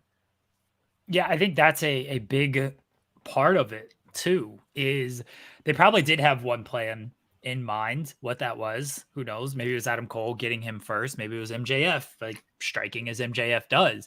But it did get very over. The numbers for Collision was, I don't say it's all of them, because it was, they had a big match set up that Punk was going to be there. Like there was a lot to that Collision show, but you look at the past numbers, you look at the numbers from this past week. What was the difference? Well, they built up a good title program for FTR, and they built it up thanks to MJF and Adam Cole and their partnership and their overall story. So they deserve a lot of credit for that. Obviously the merchandise sales are big, but yeah, they probably have changed plans a little bit to try to extend this as much as they can. And then so now how far do you go with extending this? Does Adam Cole turn on MJF? I know people have pointed out that, Adam Cole on the hug, he pats MJF on the back, but then he does that little thing, like basically you're stabbing him in the back. He did that to Strong and O'Reilly in NXT. And people pointed that out, that he basically did the same thing to MJF that he did to them before he turned on them. So maybe Adam Cole is the one who turns. I think they got a lot of options heading into All In and then heading into All Out, where you're basically doing a 1 week build for whatever match you're doing at All Out, but it will feel like more than a 1 week build depending on the story that they actually tell with this. So they got a lot of options. I don't think any of them are bad options unless they just get away from that entire thing. Like if they go in a completely different direction of here's CM Punk against Jungle Boy for All Out for some reason, like unless they just completely go in a 180 here, as long as you have these centerpieces there going into All In, going into All Out, and you capitalize on all that, I don't know if there's a bad option there. What'll be interesting is the coming out of these two big shows, because these are the big shows they're going to kind of sell themselves. But coming out of this, you got to run with Cole as a heel. You got to run with MJF as a babyface, or you keep running with MJF as a heel. How do you run with CM Punk? The decisions they make on these shows is really going to set the table for the rest of the year and then going into 2024. Completely agree with everything you just said, verbatim. And also just really quickly, before we move on to the last couple topics, shout out to Shida, Hikaru Shida, the new AEW World Women's Champion. That was a pleasant surprise. I really didn't expect. Once it was the main event, I expected it a little bit more. I was like, maybe they'll do a big title change here, but until it happened, because when Tony Storm did the spray paint and then the what's it called, the Storm Zero, Strong Zero, Storm Zero, the pile driver. Yeah. She I thought that was it for sure. And I was like, damn, Sheeta got the job done. Good for her. So shout out to Sheeta. And also shout out to the whole effing show, Rob Van Dam. We talked about that last week of how did. Van Dam could be a possibility for Jungle Boy since he's still active and competing and everything. I still maintain bring in Too Cold Scorpio. I don't care what show. Get him on a Rampage. Get him on a Collision. Get him on a Dynamite. I don't care how you book him, what show you book him on. Get him on one of these shows. Yeah, That's I agree. Too Cold Scorpio should have already been in AEW. And even if not, well, she should be there as a wrestler because he still performs at a really high level. But at the very least, he should be there helping out as a coach and stuff. Too Cold is the man. But there was something else I was going to say about that. Now, Rob Van Dam, he's still looking great. Obviously, he looks a little older. He still stayed active enough. I think he wrestles like a match a year the last couple of years, just like to stay a little bit in ring shape. But I know he was in Impact like just a couple of years ago, fairly consistently. And he went out there and he did a nice, jumping kind of like roundhouse kick that he missed, but he was looking good. He's looking agile. So I'm looking forward to Jack Perry versus RVD. I think it's actually going to be pretty good. And yes, continue to bring in more ECW people. I figured they might do, RVD, and I'm interested to see who Jack Perry wrestles at All In and or All Out. I'd imagine it'll be another ECW alum type person. Maybe I think it'll be Hook again on one of these shows. That's right. It'll be Hook on one of them probably. You're probably right about that. And I know Taz probably isn't ready to go in the ring, but I think he's good enough to go for put someone in a Taz mission type thing. You know what I mean? I think that'll probably be the big kind of exclamation point of the story will be, or the big turning point of the story will be like Taz coming out, putting Hook in the cut the Hajime. Well, all these moves that Joey Styles and people would call basic rear naked chokes and stuff. Anyways, Coquina Clutch. That's a good name for a rear naked choke. Sounds cool. Anyways, shout out Rob Van Dam. It was cool to see him. Let's move on to our other spotlight. And a reminder, guys, leave a Wrestle Rumble in the chat to get entered into our random drawing. Our product is what it is. We're going straight up the middle. Impact New Japan Multiverse United is coming up here shortly, and one match that is official is Alex Shelley against Hiroshi Tanahashi. They've made that one official. I'm very happy for Alex Shelley on this. He's getting his flowers when he deserves them, as still active competitor and winning the Impact World Title, which I think a lot of people were surprised by. He's getting a match against Hiroshi Tanahashi. My expectations are very limited on this, and I love Hiroshi Tanahashi, but he's coming off of a G run by the time this match happens. He's older. That's just reality of life. He's older. He's not going to work as well as he used to. I think Alex Shelley is smart enough. It's always Tanahashi, smart enough to understand the pace that they need to go and the story they need to tell. But I am excited for this match, and I'm just really excited for Alex Shelley in general. We had Jordan Oliver on In the Weeds yesterday, and Alex Shelley is one of his mentors, and he was just talking about like how nice it is to see Alex Shelley get all of this love on the independents and on a bigger stage on Impact now, because he's been someone that's been grinding for this long, and he's finally getting all these flowers. Hell yeah. We need to get Jordo on this show soon. I would love to talk to Jordan Oliver. We talk about him so much. I know we tried, and then he wasn't returning messages at the time. It was kind of when his Twitter had gotten hacked and stuff. So there was this weird thing with him. But yeah, I reached out to him on Monday and was like, "Hey, do you want to do this?" He's like, "Yeah, sure." So we should do that, because we obviously do a longer interview format here than In the Weeds, which is only 20 minutes. Yeah, we'll try to get Jordo on here for y'all soon. I have a ton I can talk to him about. I'm watching him since he was a teenager. Yeah, I mean, obviously, yeah, huge Alex Shelley fan. Like you said, Tanahashi, it is what it is. Like, I mean, especially with his in-ring style, it's just, this is the upside of being someone like the Hulkster in the ring versus someone like Tanahashi in the ring, because Hulk Hogan got over with like super, super basic moves. Now, granted, he couldn't like do the leg drop after a certain point because of his hips, but he always had like a clothesline and a big boot he can kind of go to. Super, super basic stuff. Hogan himself has actually said in interviews that he wishes he would have had his submission hold as a sleep, or his finishing move as a sleeper hold. He wishes he would have just done that instead of Piper, because he could still be having matches right now putting people in sleeper holds. He said sleeper or clothesline. He wishes because he would use the clothesline in Japan, right? The axe bomber. He wishes he would have maybe stuck with that instead of the leg drop, because that did a bunch of damage to his hip and back. Exactly, and that's my point with like Tanahashi, is like when you're known for like the high fly flows and the sling blades and that kind of stuff, but you can't really move like you used to, or you're like falling off the top rope because, like, you know, it's like.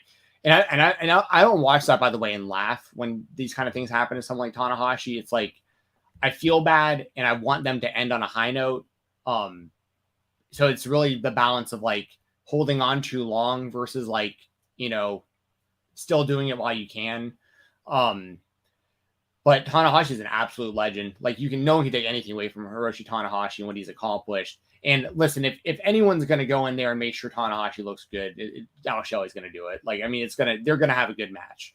And it's good that we're getting to seeing Tanahashi, at least for the time being. And like you said, it's great to see Alex Shelley getting his flowers while he's still around. He's still active. I talked about him 1,000 times on this show about how impressed I am for so long with Alex Shelley and Chris Sabin. Both of those guys, I think, are just fantastic performers who, in the grand scheme of things, are still probably undervalued, like, in the grand scheme for what they've brought to the table all these years as singles and tag team wrestlers, and as mentors for the next generation. Like you just said, I mean, pretty much anyone we talk to, we could ask them their opinion of Alex Shelley, and they're all going to say positive stuff about him, or that they can't wait until they can wrestle him one day. So yeah, shout out to Shelley and Tanahashi. That'll be a good match of the multiverse. Head into our indie spotlights. I want to give a big motherfucking shout out. The Bang Bros got a big motherfucking shout out from Bang. Right. Baby Bang. They posted the cease and desist they got from Bang Bros, which is, Google it if you would like. Or don't. I mean. Yeah, or don't. I think this is why, you know, Sheamus and Drew McIntyre kind of couldn't use that name and then use the Bang Bus. That's right. They called themselves the Banger Bros for a second, didn't they? Yeah. People are like too similar. Yeah, so they got the cease and desist. They were just, I think, Matthews and Davey on the last show, or just Matthews and Bang on the last show, the freelance show that they just worked. It was coming.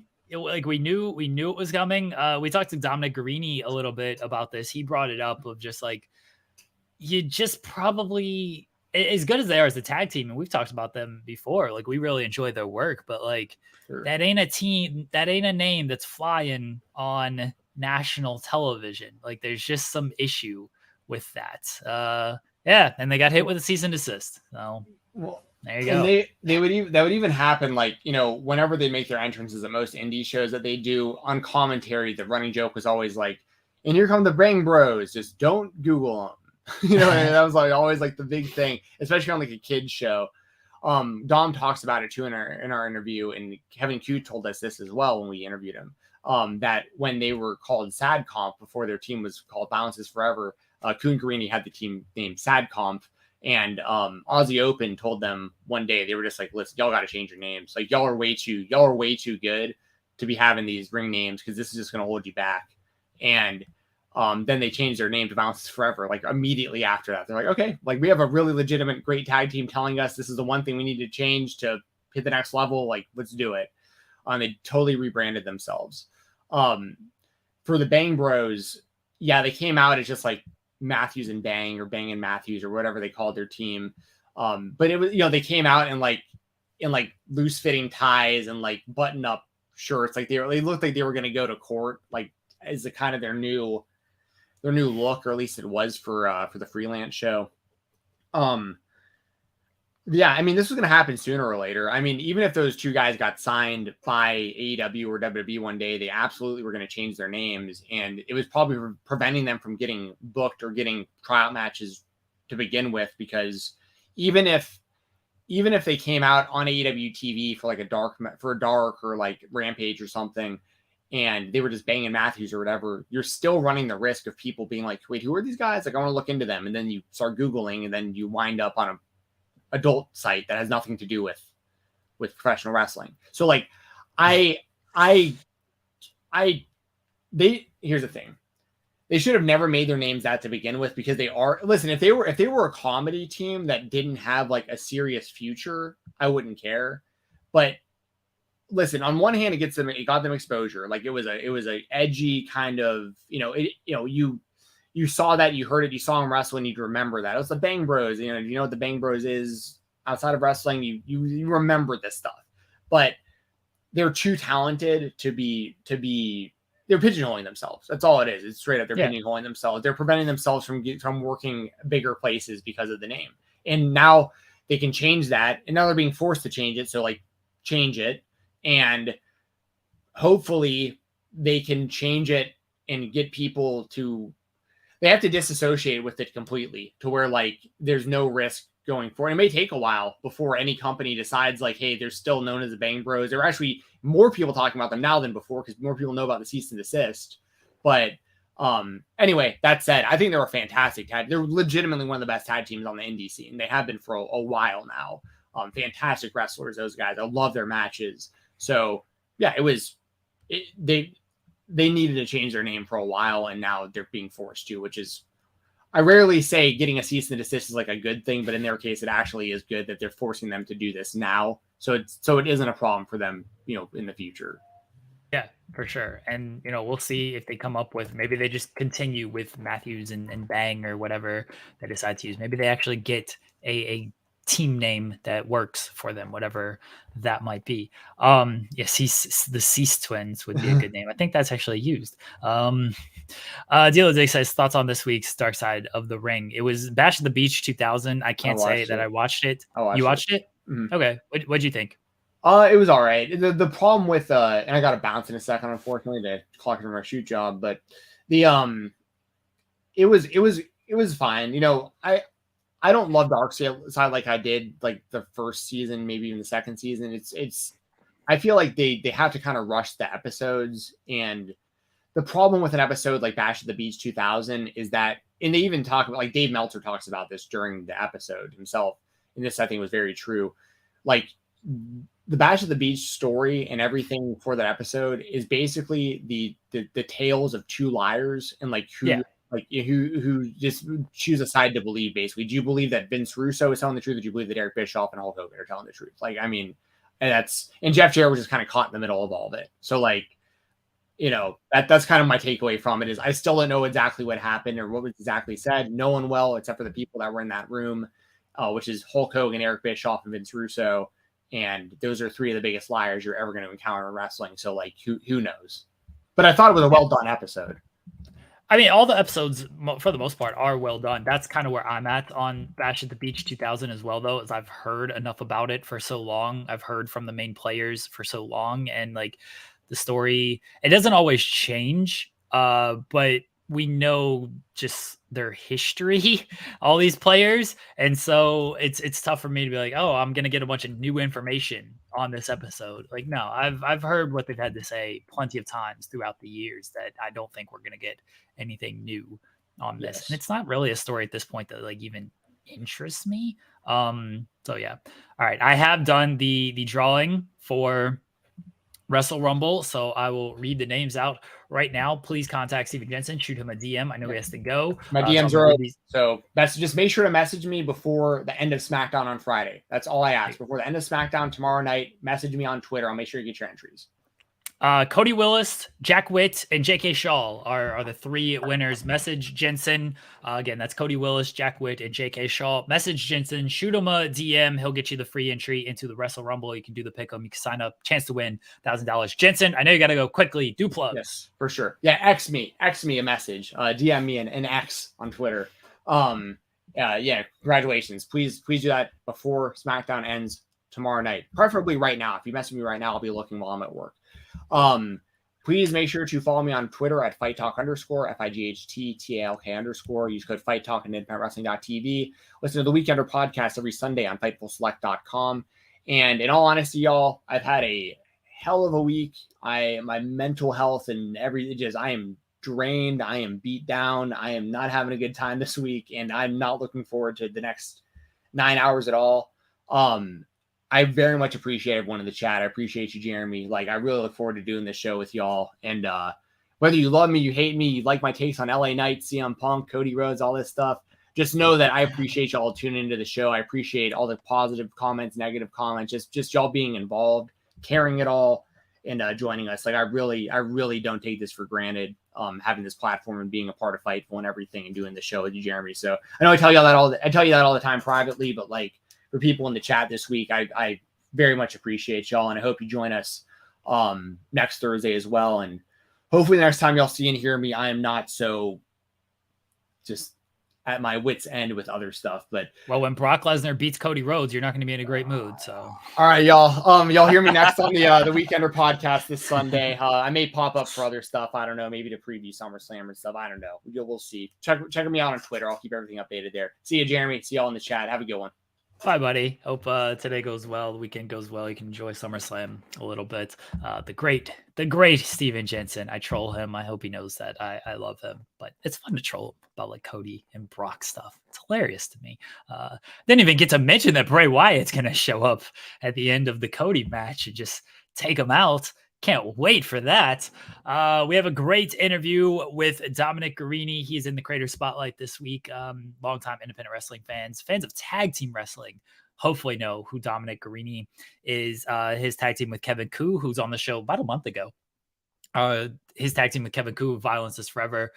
In my opinion, the best independent wrestling tag team out there. They're working all over the place. They are returning to GCW this weekend for their show in Detroit. They're part of DPW. They're part of the Southeast scene when action, things like that. SUP, if SUP is running some shows, AIW, they're part of all of those shows. So a long conversation with Dominic Garrini. We went like an hour and a half with him. Our interviews keep getting longer and longer. I don't want that to kind of be the normal, I will say. But we've had a lot of great guests on and they've enjoyed chatting with us. I hopefully it's an indictment on us that like, hey, they enjoy talking to us and they want to talk as long as possible with us. Because if they didn't, they could very easily tell us, I'm done at this point. I don't want to speak anymore. So hopefully others enjoy the interviews as much as we enjoy talking to them, and they seemingly enjoy talking to us. But a lot of good stuff from Dominic Garrini. Talks about how they want to do maybe some stuff in Japan, how they want to do ROH. They want to work with ROH. We talked about the FTR match. Just a lot of great stuff with Dominic Garrini, not only about his career and everything that's happened, stuff that might be happening in the future, just solid advice, whether it's life, whether if you're an independent wrestler listening to this. I think Garrini is definitely a guy to listen to. Some fun stories about like Kevin Owens and things like that, working AIW. So a lot of good stuff with Dominic Garrini. Let's get into it in the creator spotlight. From Violence is Forever, Dominic Garrini, everybody.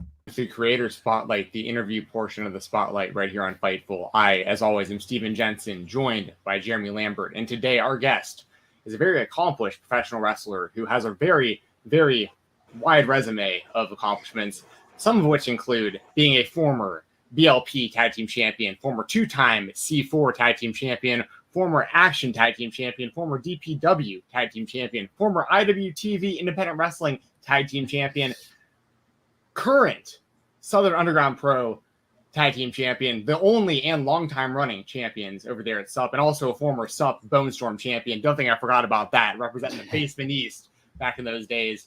Welcome to the show, Dominic Garrini, the Bone Collector. How you doing, man? Doing great, guys. Thanks for having me on tonight. Just talk some professional wrestling, you know? Yeah, absolutely. Been looking forward to this, man. We talked to Q not too long ago, and we've been looking forward to getting you on here. So very, very happy to have you on, man. Happy. Yes, thank you. Thank you for joining us. We really appreciate it. I'm just going to start with the obvious thing that is coming up this weekend, GCW, the return to GCW. how did this come about, and why was this the right time to kind of make the GCW return? Yeah, that's a good question. Obviously, you know, Kevin and I have probably been two of the most tried and true IWTV guys for the last couple years now. You know, we were very much the drum beaters to get the IWTV tag titles as something we would always talk to Jerry, say, you need to get tag titles, you need to get tag titles, you need to get tag titles. After about 2 years of badgering, a whole pandemic, we were finally able to wear them down into the tournament that took place most of last year, where we then won the initial titles, you know, and now I think that tag team wrestling on that service is in a very good spot with Wrestling Open and a lot of the Northeast guys. We've been 4-time IWTV tag team champions. It's kind of one of those things where we wanted to go to somewhere where we really haven't been. When you look at our GCW appearances, they've been with the BLP co-pro shows. They've been Basement East shows when they were there, but we really haven't done much more than that with them. So I've known Brett for 6-7 years now, from when he would come to AEW a lot. True story, I was actually supposed to wrestle in GCW back in like 2017, but the weekend he wanted to run was one of my first weekends with Evolve, so I couldn't do it. I think I was going to wrestle Riddle that weekend, and then Riddle also couldn't do it, so it all worked out. So then realistically we did those Basement East shows, but I reached out to Brett. Kevin and I had talked, and we were like, you know, this is kind of the next step for us. I reached out to Brett about 2 months ago. Brett is like such an enigma when it comes to reaching out for stuff. So it was kind of like back and forth. And then, you know, it was kind of like, hey, Detroit's coming up. I live close to Detroit. Kevin, now based in Chicago, lives close to Detroit. The GCW tag division has had a lot of the same teams there. There hasn't been a lot of turnover. So there's a lot of fresh matchups for us there. And that was pretty much what I told Brett when I was reaching out to him. I said, us versus Massizos in a singles match or singles tag match has never happened. We've never wrestled Jordan and Nick in a singles tag match. You know, we haven't wrestled Bussy in a tag match. We haven't wrestled, I think there was one other team. Oh, we haven't wrestled the SGC in a tag match. Like, we've wrestled those guys singles, but never in a tag. So, you know, to me and Kevin, there was a lot of business to be done there. And that was pretty much what I was thinking. I was thinking, you know, we're one of the top tag teams on the independent scene. It's time for us to kind of step into what a lot of people consider the top independent wrestling promotion on that scene. That's wild. I did not realize that y'all have never tagged against Bussy, considering how often y'all have been on shows with the two of them. Same with the SGC. I mean, like, I didn't realize that. That's wild. Like Kevin's had singles with Effie and Allie both at SUP, and then I had singles with Manders at SUP. I had a singles with Manders somewhere else. I don't remember. Who knows where at this point. It all flows together over the last 7 years. And then I've had multiple singles matches with Manser, singles matches with Justice. So, I mean, it just never happened as a tag. And like I said, I remember last year when we did 4-Cup stuff, like the two moments of the match that a lot of people remember were us doing stuff with Massizos and us doing stuff with Jordan and Nick. So to me, like, that stuff was where it was at. And I think that, like I said, they've had a lot of the same matchups. They've kind of been somewhat redundant in what they've done. So I think that, you know, if we come in, make a good impression, I think we're a really good piece of new blood there for the GCW tag team division.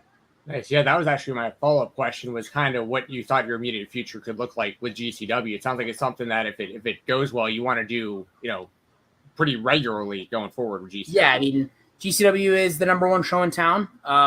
They run the most. They run the biggest variety of cities. So we would love to be there as much as we can. You know, our sights are set on Nick and Jordan. Our sights are set on the tag titles.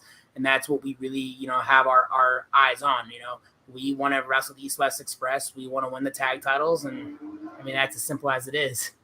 Yeah, well, you know, this is a somewhat off topic, but it's a good time to bring it up because we've talked about this moment many times on our show with various guests. And we're talking about tag team wrestling. We're talking about, you know, matchups, you know, and we're talking about Basement East a little bit already too.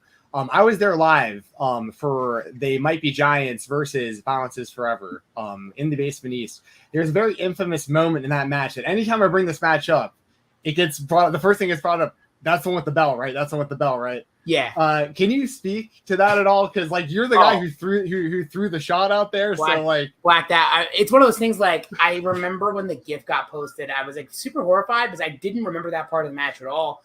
Like clearly everything else happened in the match. Like I remember all that, and then that bell shot happened. Like the GIF of that bell shot came out. I was like, oh my god, what the? Can I curse? Yeah, you can say whatever. Yeah. I was like, what the fuck did I do? I remember the first thing I did was I messaged Dan. I said, I'm so fucking sorry. I don't remember this being a thing. And he's like, no, it's okay, yada, yada, yada. And I was like, it's really not okay. I feel like a real fucking dickhead. I apologize to him greatly for that. And I think that the only thing I can laugh about in that situation was I hit him with the bell and then I look at my hands, straight out of Johnny Gargano playbook from, he was my trainer. So it's funny.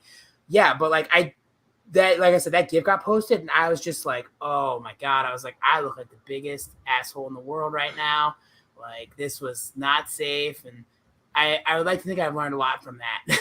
Gotcha. Hey, well, for whatever it's worth, I know that you know this already, and a lot of time has passed, obviously, since then. But I interviewed Dan like a couple years ago during the pandemic, asked him about it. He was like, "Yeah, just like was what it was," and like everybody kind of like crossed a line to some degree that night in their match. Like it was like so half of them were like, "We're not bleeding during this," and like right before they went out there, they're like, "All right, let's do this. Like we're going all in on this," Yeah, it was such a weird thing because like I knew I was gonna bleed. And then I think like Marco and Dan were like 50-50 iffy. And I think Koo was like, well, I'll take the skewers. And then like, I bleed from that. And then next thing I know, Dan's just got so much blood going. I've just got a whole – I remember a girl running out of the venue because I was bleeding so much in that match. Like it was interesting. The crazy thing about that is I flew home that night because I had to go to work the next day. Oh my gosh. And you have any tacks left in your feet? No, you know what? The tax in the feet didn't hurt as much as the tax in my head. I was actually referring to that this weekend at AEW to somebody. It was when I was getting ready to wrestle Ziggy. I was like, any of these weapons you can hit me with, and I do not care, but do not hit me with those tack bats because I hate getting tack stuck in my head. It hurts so bad. Like, put me through barbed wire, bust every light tube over my head, but don't hit me in the head with a tack bat. They hurt so bad. What was the reaction when you showed up to work the next day? Oh, I always wore my hair down, so like they didn't see it, and then I pull like the abused person, or I'm like, oh, I just fell in the ring last night. It's no big deal. Like they know I wrestle, so they were just like, oh, okay, like it's Dom. The harder one to explain was after the first Josh Bishop match when I had all the holes in my ear from getting skewered in the ear. They were like, what happened to your ear? And I was like, oh, I just slept on something the wrong way, Yeah, so speaking of these kind of spots, these are, obviously these are some big decisions that are being made. Like, is this usually like your idea to do like the tax to the feet or like or the skewers to the ear and these kind of things? Is this stuff like you bring to the table, or you're just like open to ideas? I'm open to ideas if it makes sense. Like, I think right now, currently where we're at in deathmatch wrestling, like too much stuff is just done to do it, and like. As much as I love like Danny and ICW, like a show full of 8 death matches is very redundant. And by the 8th match, you don't remember what happened in the first match. So it's real hard to keep doing stuff. And like, I look at stuff like Tremont just getting hurt against Neil Diamond Cutter and being in the hospital from that crazy light tube death match and stuff like that. And I think that like the boundaries are getting pushed a little too much. That's why like I'm like a part-time, like hardcore death matchy type guy now. I just yelled at Josh Bishop for the amazing amount he bled off of next to nothing when he wrestled Tom the other week. When it comes to like that stuff, the skewers in the ear thing was a spot I'd always had planned, but I never had someone that would agree to it. He is definitely, you shouldn't mention his name because of course his pending legal stuff, but like it was an idea that I had for BJ Whitmer to do with me in our first Submitter Surrender match, and he refused. He said, absolutely not. I will not do that to you. And then I never really had another match that made sense for it until the Josh match. And then I knew Josh was going to be game for it. Yeah. So we agreed to do it. It definitely hurt entirely more than I ever thought it would because I was like, oh, this is all just dead tissue. This isn't going to hurt. I was wrong. And then like the tax and the feet thing like started becoming more in vogue. And then like the first time I did it, it sucked.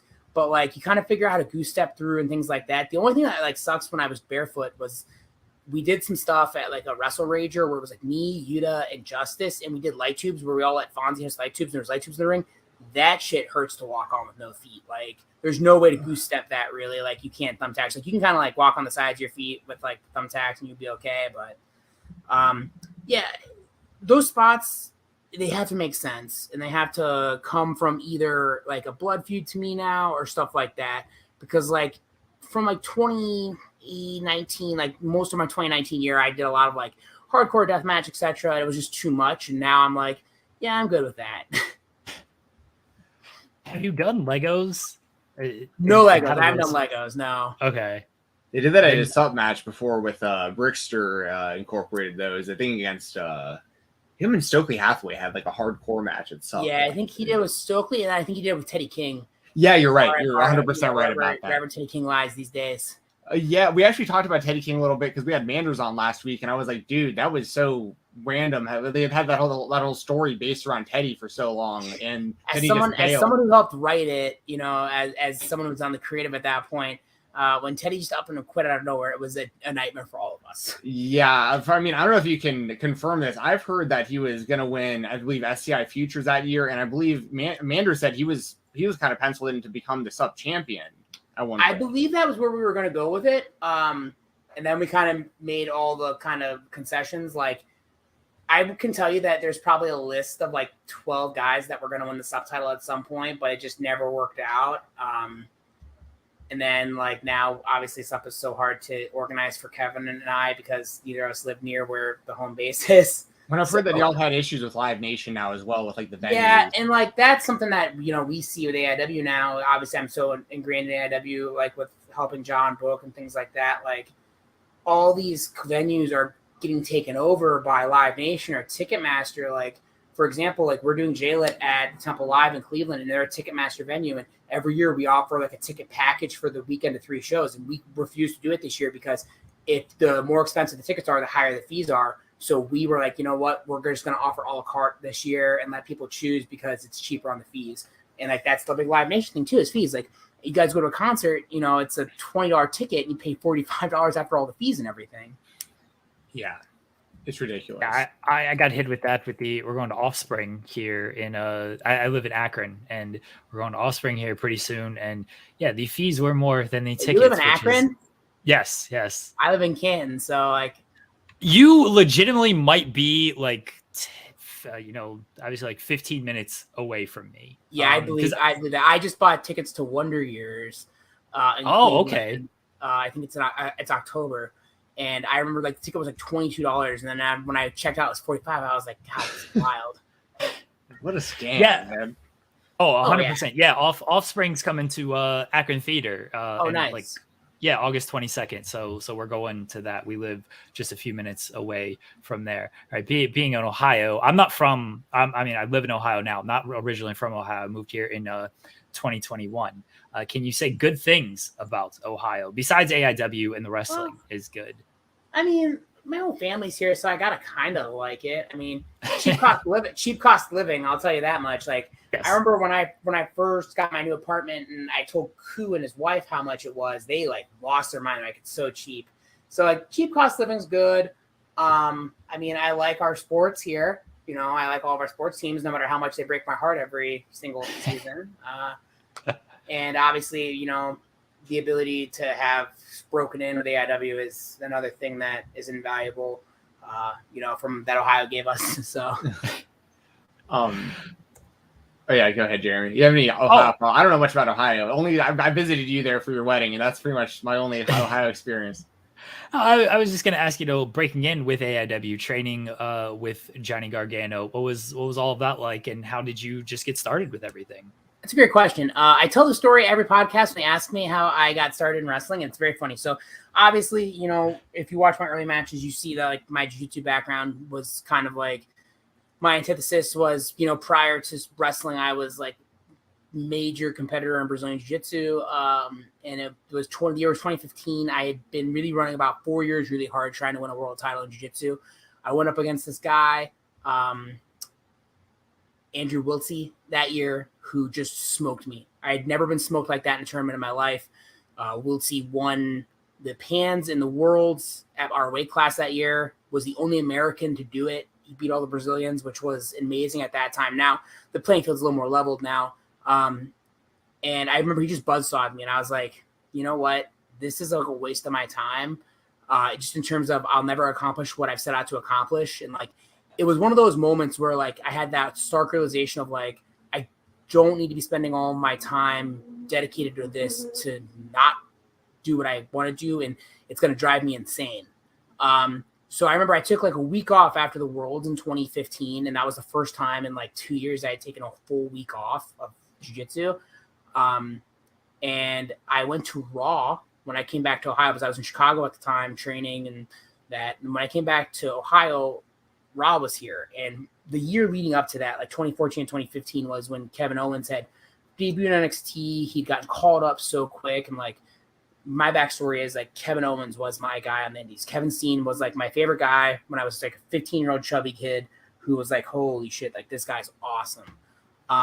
So, you know, seeing his success, I started getting back into wrestling, trying to figure out all the independent stuff I had missed over like the last like 4 years of being so ingrained in jiu-jitsu. And I went to Raw in Cleveland, and this would be the night after, I believe, Money in the Bank, where it was after Money in the Bank or it was after Elimination Chamber, and there was like a live MGK concert. And I remember that Owens powerbombed MGK off the stage, and like that was like the moment. I was like, you know what?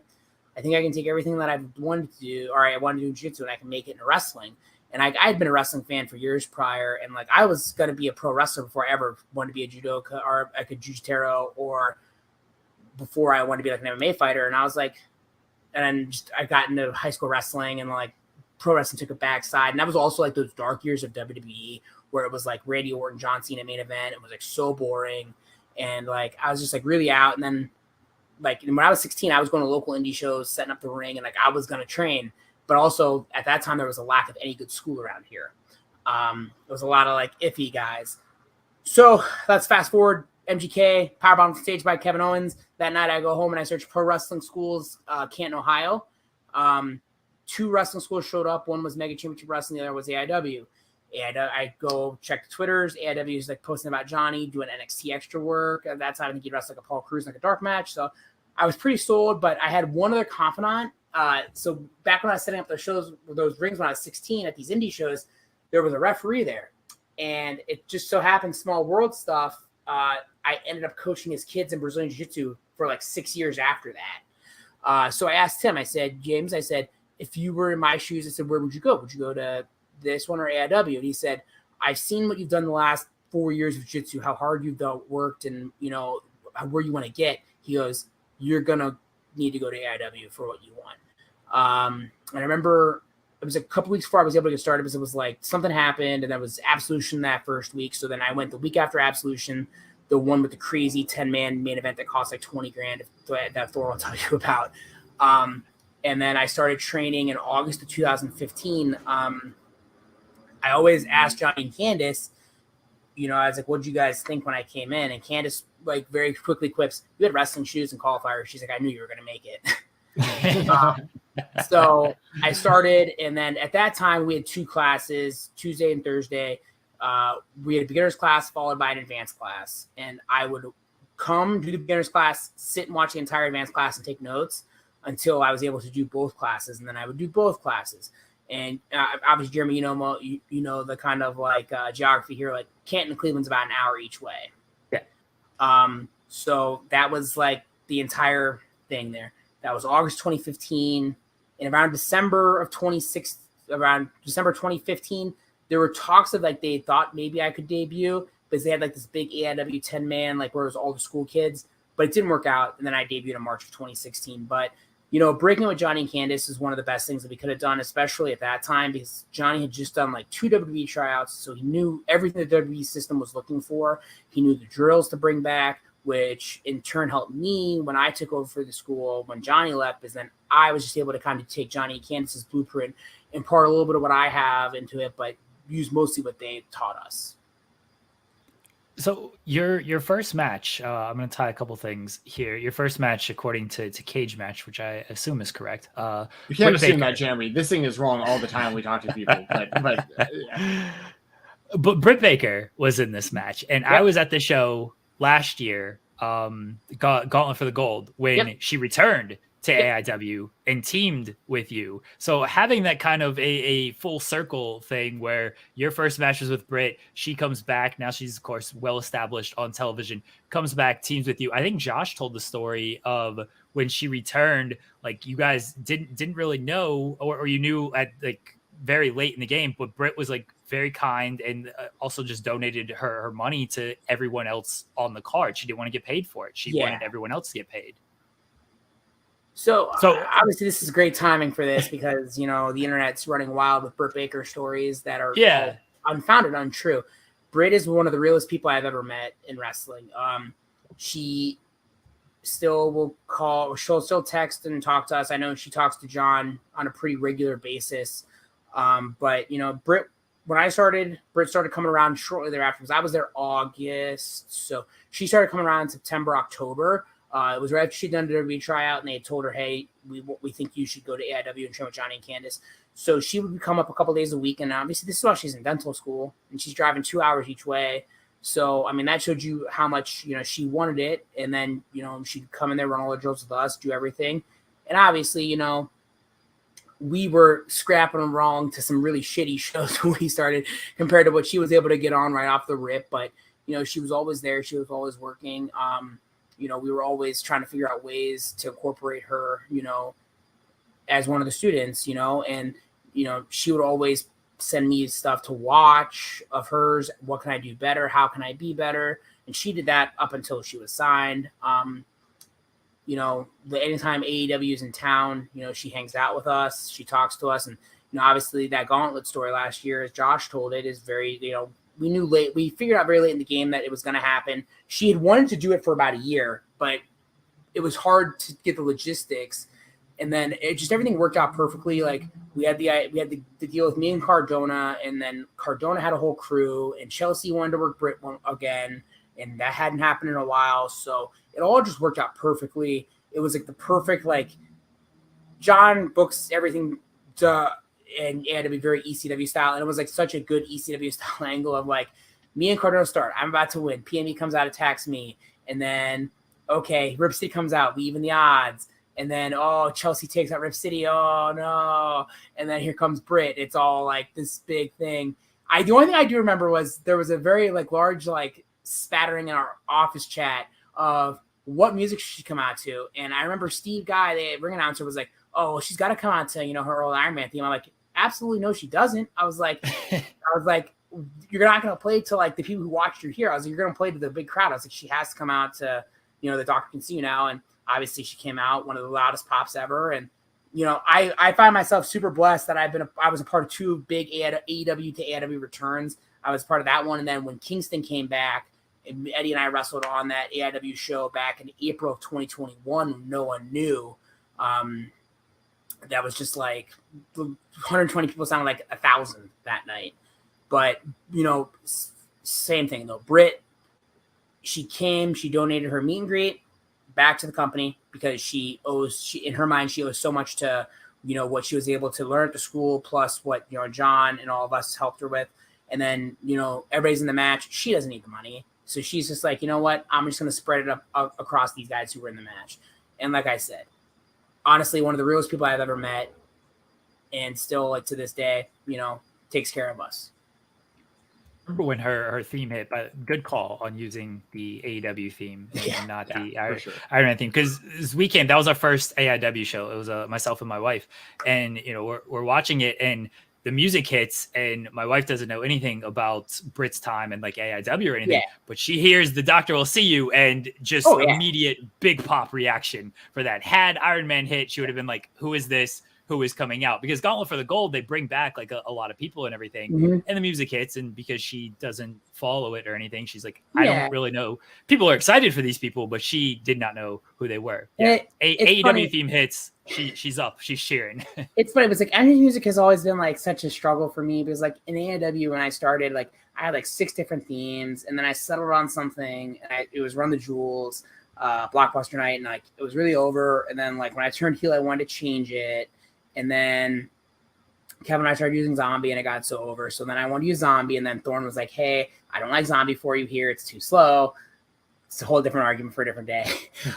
So then when I came back from my injury, I was like, they were like, well, what do you want? Because I had been using Self-Esteem, but a cover of Self-Esteem. And I was like, you know what? Let's go back to Run the Jewels. And I really learned the importance of how everybody remembers that song for me. and how like it is. So that's my big thing is like you got to have that entrance music, and you got to have the entrance music that people know. Yeah. Well, and kind of tying in with that, like not just like the entrance music, but like just kind of your whole presentation and everything. You're very like diverse in what you can bring to the table as far as like your legitimate jiu-jitsu background, like just martial arts in general.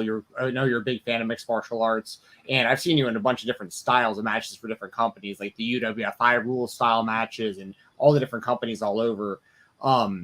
In fact, as a matter of fact, you just mentioned Kevin Owens being your guy on the indies, Kevin Steen. My brother isn't a big wrestling fan, but he sees a lot of wrestling because he's just around me so often. I watch a lot of independent wrestling, obviously. You are one of his favorite wrestlers because he's just seen you so many times. Like every time, so there was a stretch of time where every time I watched IWTV for like years straight, he'd be like, yeah, that's my dude right there. Like it didn't matter. It'd be like it was like he was just this thing. That's my guy right there. You're always rooting for you. So can you speak to kind of like how important that is too, to just be like diverse in what you can bring to the table, like stylistically and everything? Yeah. I think that's a great point to bring up. I think that the most important thing is like you said, being able to do a little bit of everything. And I try to really stress this to the kids at the AEW school. Like, you don't want to be pigeonholed in only being one thing. And that was probably what I was most scared about when I first started. I was really nervous about being pigeonholed and just being the shooter guy. And honestly, for a little bit, I was. But my goal throughout everything was to kind of work through that and show, a variety in my work. And I think that I have. And that actually kind of comes to a point that I just brought up to Paradigm recently. I was talking with Gary, the promoter. I was like, I'm really just like overdoing UWFI stuff right now. I think I've shown everything I can show in it. I'll help agent the stuff if you need it, but it's just not a style I really want to do right now.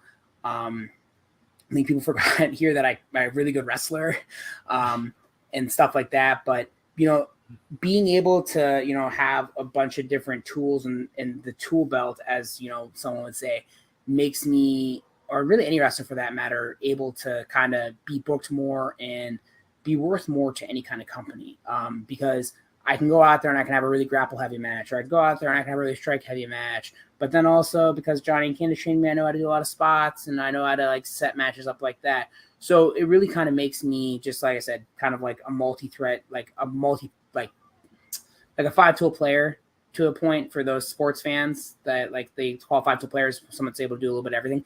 I'm able to do a little bit of everything. There's definitely stuff that I do struggle at, and like that I would know I would struggle at. Like, I'm not going to be your biggest lucha guy in the world, but I know at least a little bit of lucha. I know how to base. I know how to do stuff like that. And that's the idea, is that if you kind of are able to bring a lot of stuff to the table, then you're a lot more attractive to almost everybody. And I've had multiple people be like, man, like it's wild to like watch you do like this crazy technical match, but then you can have this crazy, awesome hardcore match.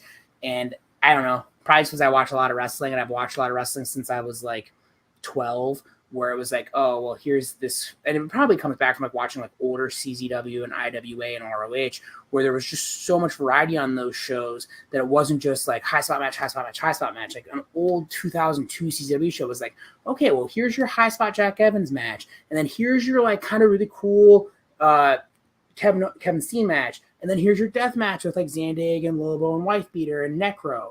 And then like, hey, here's a really good Roderick Strong match on top of it.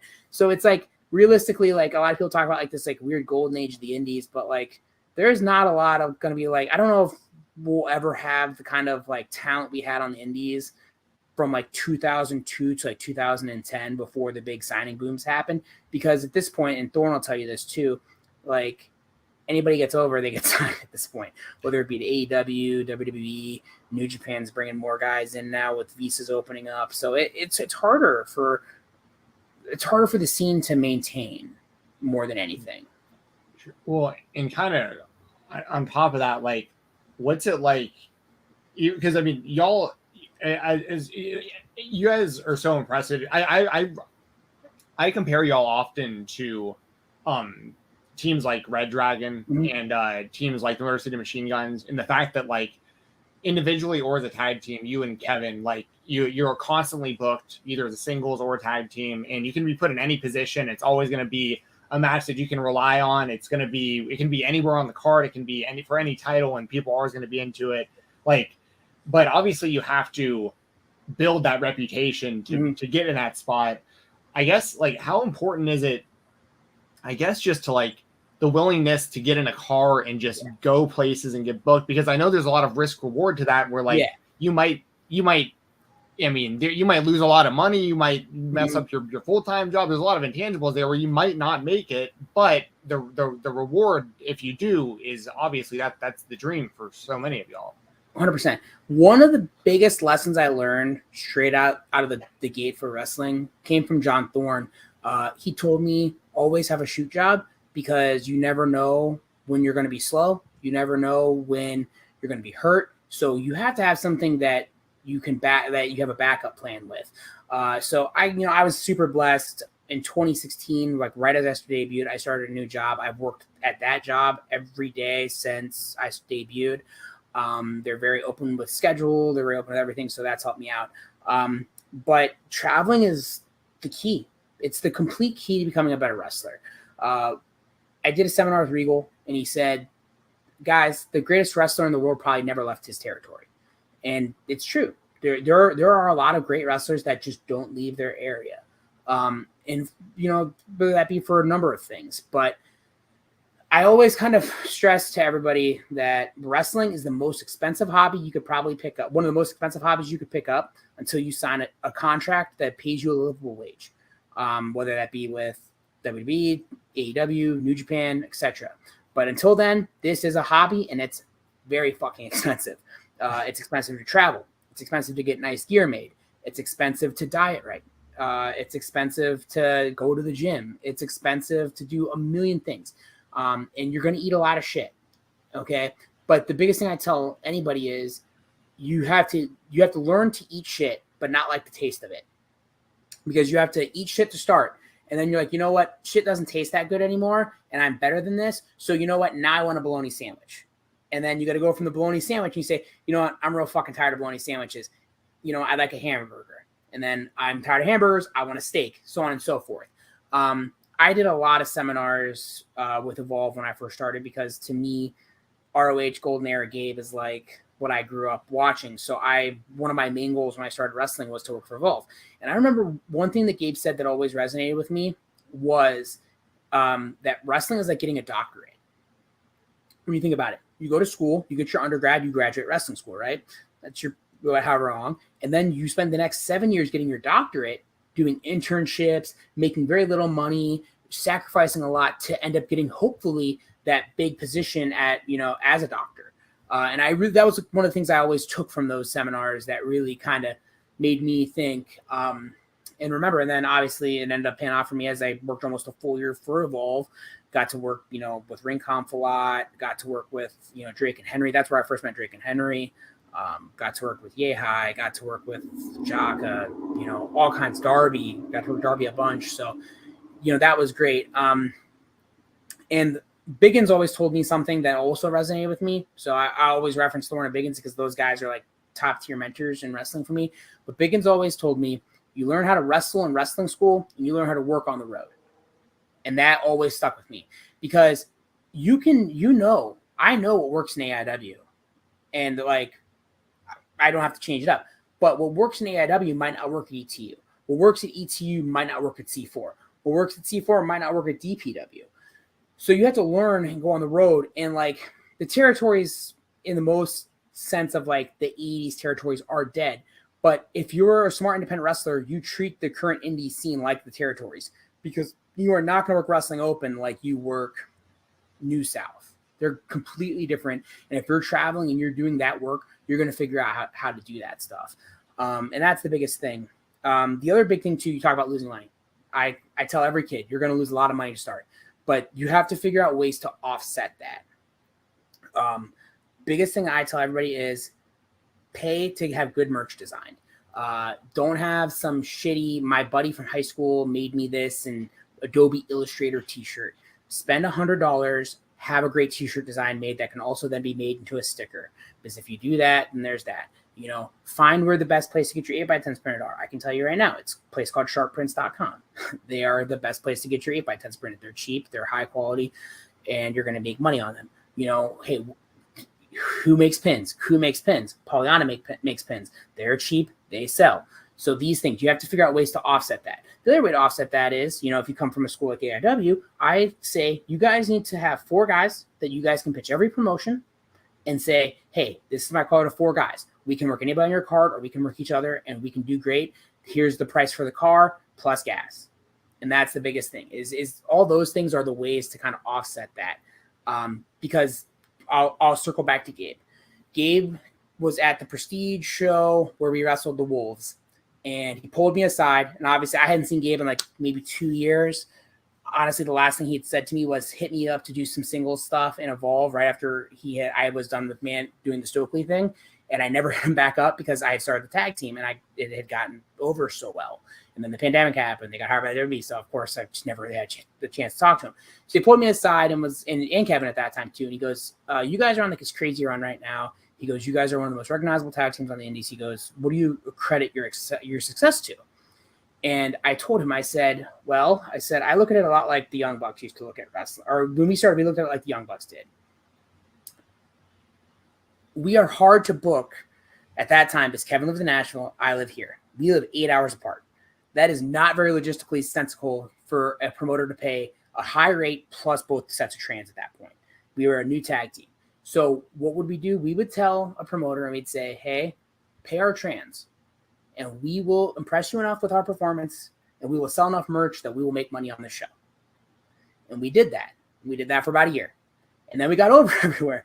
And then it was like, okay, hey, remember that trans only thing? Well, we want trans plus this. And then it went better and better and better. And now we're at to that point where we don't feel guilty saying, hey, flight from Chicago, flight from Cleveland, or flight from Canton, Cleveland, wherever, plus our rate. No one balks at it now. And that's the thing. But that wasn't an overnight thing. You know, we had to eat that shit to get to this point, you know, where we are now.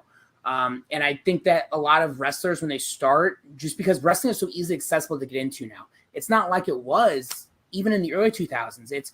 There's a wrestling school within 2 hours of everybody now, and you can get in there and, you know, people ask, how long until I'm on SmackDown? How long until I'm on AEW? And it's like, that's not how this works, man. Unless you're an immensely talented human being that also has a hook, like, you're not going to get signed right away. Like, you're going to have to grind out, and this is what it's like. I tell every kid who comes in this wrestling school, I said, I need you guys to read Mick Foley's first autobiography. I need you guys to read Chris Jericho's first autobiography. And then I have like another recommended set of books to read too. And I'm like, these are the guys you guys need to see because this is what the journey is really like. It's not, you know, Darby Allin is one in a million, you know, 7 matches on Evolve, signed, making millions of dollars. You know, everybody looks at Orange Cassidy. Everybody forgets that, you know, Orange has been wrestling for 15 years. And he's just now finally where you know, he's at this crazy point of making money. Like Mick Foley had been wrestling for, you know, almost 12 years before he got his WWE run, you know, and people don't look at that. You know, we live in such a world of instant gratification that somebody comes in, they pay for wrestling school, they want to be over right away. And it just doesn't work like that. It's just, this isn't the kind of business where there's no show business that's like that when you think about it. No entertainment industry it's like that. Yeah, well, I've been along with you for the ride, man. I've got a Sad Conf T-shirt here in my apartment somewhere. So I remember when you did the whole rebrand and everything. Yeah. But, that was, well, and it's funny because I was just bringing that up to somebody last week. Obviously, you know, we wrestled the Bang Bros a bunch last year, and they're gonna have to go through a rebrand themselves. Yeah. Obviously, getting a C&D. And I kind of told some people, I said if they really wanted to make the most of this, this is their time to be taken, you know, very seriously. I don't know what the name would be that they should use, but rebranding into something that isn't is going to be key for them. Well, especially, because so many people their eyes are on them right now. Like, this is a big story. Great. Yeah, 100%. You're awesome. And I will say that, I mean, some people probably were like, oh, that name is very stupid, and that's why we will not book you because your name is stupid. And people think that's silly, but truthfully, that is a big thing. People are like, God, these names, like, if you have a bad name, people are just like, yeah, not into it. Well, especially if you're on show. I mean, I understand, especially if you're on shows with kids and they're like Googling you. I mean, like I completely understand that for sure. Yeah, I mean, I don't know if Kevin really got into our kind of discussion of like our rebranding of our name, but like literally Ozzy Open was like, you guys need to change your name. They're like, like, you guys are too good to have this dumb of a name. Yeah, that is pretty much exactly what he told us. Yeah. That's really funny. Something else. Kyle and Mark were just like, they're like, you guys couldn't go to England right now and wrestle because they would just laugh at you. And like, it's funny. The first time we went to Germany for WXW, they chanted Sad Hump at us, but like they quickly stopped. But like, it was honestly, and that's another big thing. Like I attributed our success to, like, we were like pretty good. Like we were getting booked remotely well prior to the name change. But once the name change happened, it was like everywhere. Yes. Well, and one other thing Kevin told us too that you kind of touched on just a second ago that I don't want to miss is you mentioned being a big fan of like Golden Era, Ring of Honor. Kevin told us that, you know, it's a big goal of his to wrestle for Ring of Honor, like on a consistent basis, especially. Is that, you know, something that we would love to do? Be a part of Ring of Honor? Yeah. You know, when Tony bought Ring of Honor, I think Kevin and I texted that night, and like that was like one of our big goals. Sometimes I don't necessarily know if we fit the AEW every week TV model per se. But I do know that we would fit AEW or Ring of Honor and what, you know, Tony says or Ring of Honor is about. Somebody asked him at the last presser, you know, after Death Before Time, they said, what is Ring of Honor? Who's Ring of Honor for? And he said, the hardcore wrestling fan. I don't think that anybody appeals to the hardcore wrestling fan on a tag team basis more than Kevin and I. Right. So to me, I think that, you know, we fit in really well there. I think that they have teams there that we, you know, have proven that we work very well with. I mean, the Workhorsemen and us, we put us on a card and we're going to tear it up no matter what. I think us in the Kingdom would be great. I think that us in the Infantry could probably do good work together. I know Kevin and Carly had a really good match last year on Uncharted Territory. So, like, I look at that. Obviously, I know we can tear it up with Ozzy Open. We've done it twice. So I look at that tag division and I know that we could be very good there, you know, and I can tell you that, like, obviously Kevin and I are, you know, trying to take every medium we can to get there. You know, we have a new strength and conditioning coach, the same one, both of us. So hopefully he helps us get, you know, there, you know, former pro wrestler Eric Stevens. There we go. Is he still killing it with the with like the treat business that he's doing? So this is the craziest pivot you're ever going to hear. The treat business closed. He fell into a very sad state, and now he's like a personal trainer, fitness guru who doesn't eat sugar products anymore. You got to be kidding me. Wait, nope, what? It's total pivot. 110% pivot. Him and I talk multiple times a week. Obviously, like I said, he's my strength conditioning coach and does some of my nutrition for me too. But yeah, so I remember getting the message right before the second comeback where he's like, hey, we're closing the shop down. And I was like so sad for him. And it affects him a lot deeper than I thought. And then, you know, after Jay Briscoe had passed away, he told me, he's like, I'm done wrestling now. He goes, I just don't want time away from my family. And during this time, he took a super hard pivot and was like, he's as lean as he's ever been. He's like almost single-digit body fat. He has cut almost all refined sugars out. So the only time he's eaten sugar in the last like 7 months was the two times he's gone on vacation, because it's like his motto is like, you diet as hard as you can. There's no cheat days, but vacation. If your diet, what do you say? I think it's if you diet 340 days out of the year, then there's, you know, 12 days that you can just kind of go buck wild, and those are vacation days. Take those vacation days. So yeah, I mean, he's opened up a service where he's helping professional wrestlers kind of achieve body goals. You know, so he's been, you know, Kevin and I were two of his first clients, and, you know, I've lost almost 10 pounds already in the almost month I've been working with him. So, you know, working towards all those goals. And obviously, you know, cosmetic business. I do feel though that even though like I'm not a six-pack abs guy, neither is Kevin, I do think that there's a spot in wrestling for that. I think that if everybody is jacked, everybody has crazy abs, there's no relatability. I think that's, I'll throw back to Steen. You know, I bring all this together. If you go to a WWE show, who are most fans dressed like? Kevin Owens, Bray Wyatt, because they're the everyman. They're relatable. They're very Dusty Rhodes-like. And I do think that like too much of the last, you know, 20 years of wrestling has gone away from at least having a little bit of the everyman on the roster and gone towards only having jacked athletes that are unattainable. Yes, there's a reason Jimmy Lloyd is who he is. I mean, like, I see Jimmy Lloyd and I'm like, dude, I feel like if he can do it, I can do it. Then I see him do it, and I'm like, I could never do the stuff this guy does. This is incredible, and I love seeing that. That's a lot of us, but yeah, like back to ROH, like that would be like kind of like one of the bigger end games. I think like either Kevin and I had a big talk about a month ago, and our big end game is like signed ROH or touring Japan on a pretty regular basis, whether it be with Noah, New Japan, somewhere along those lines.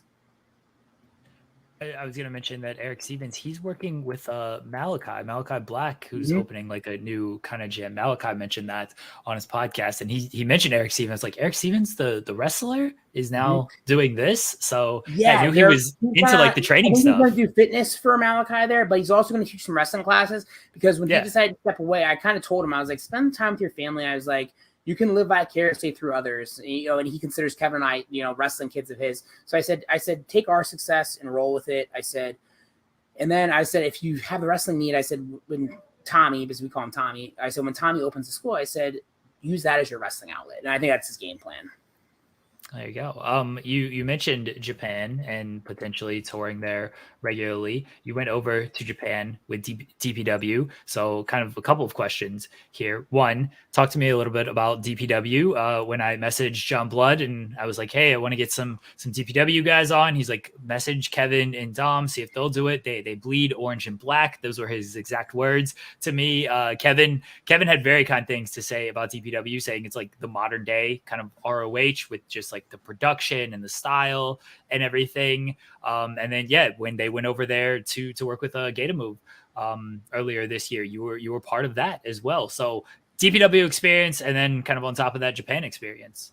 Yeah, so I guess I was on like one of the initial lists of like original DPW guys with Kevin, and obviously DPW kind of formed and started when I was out.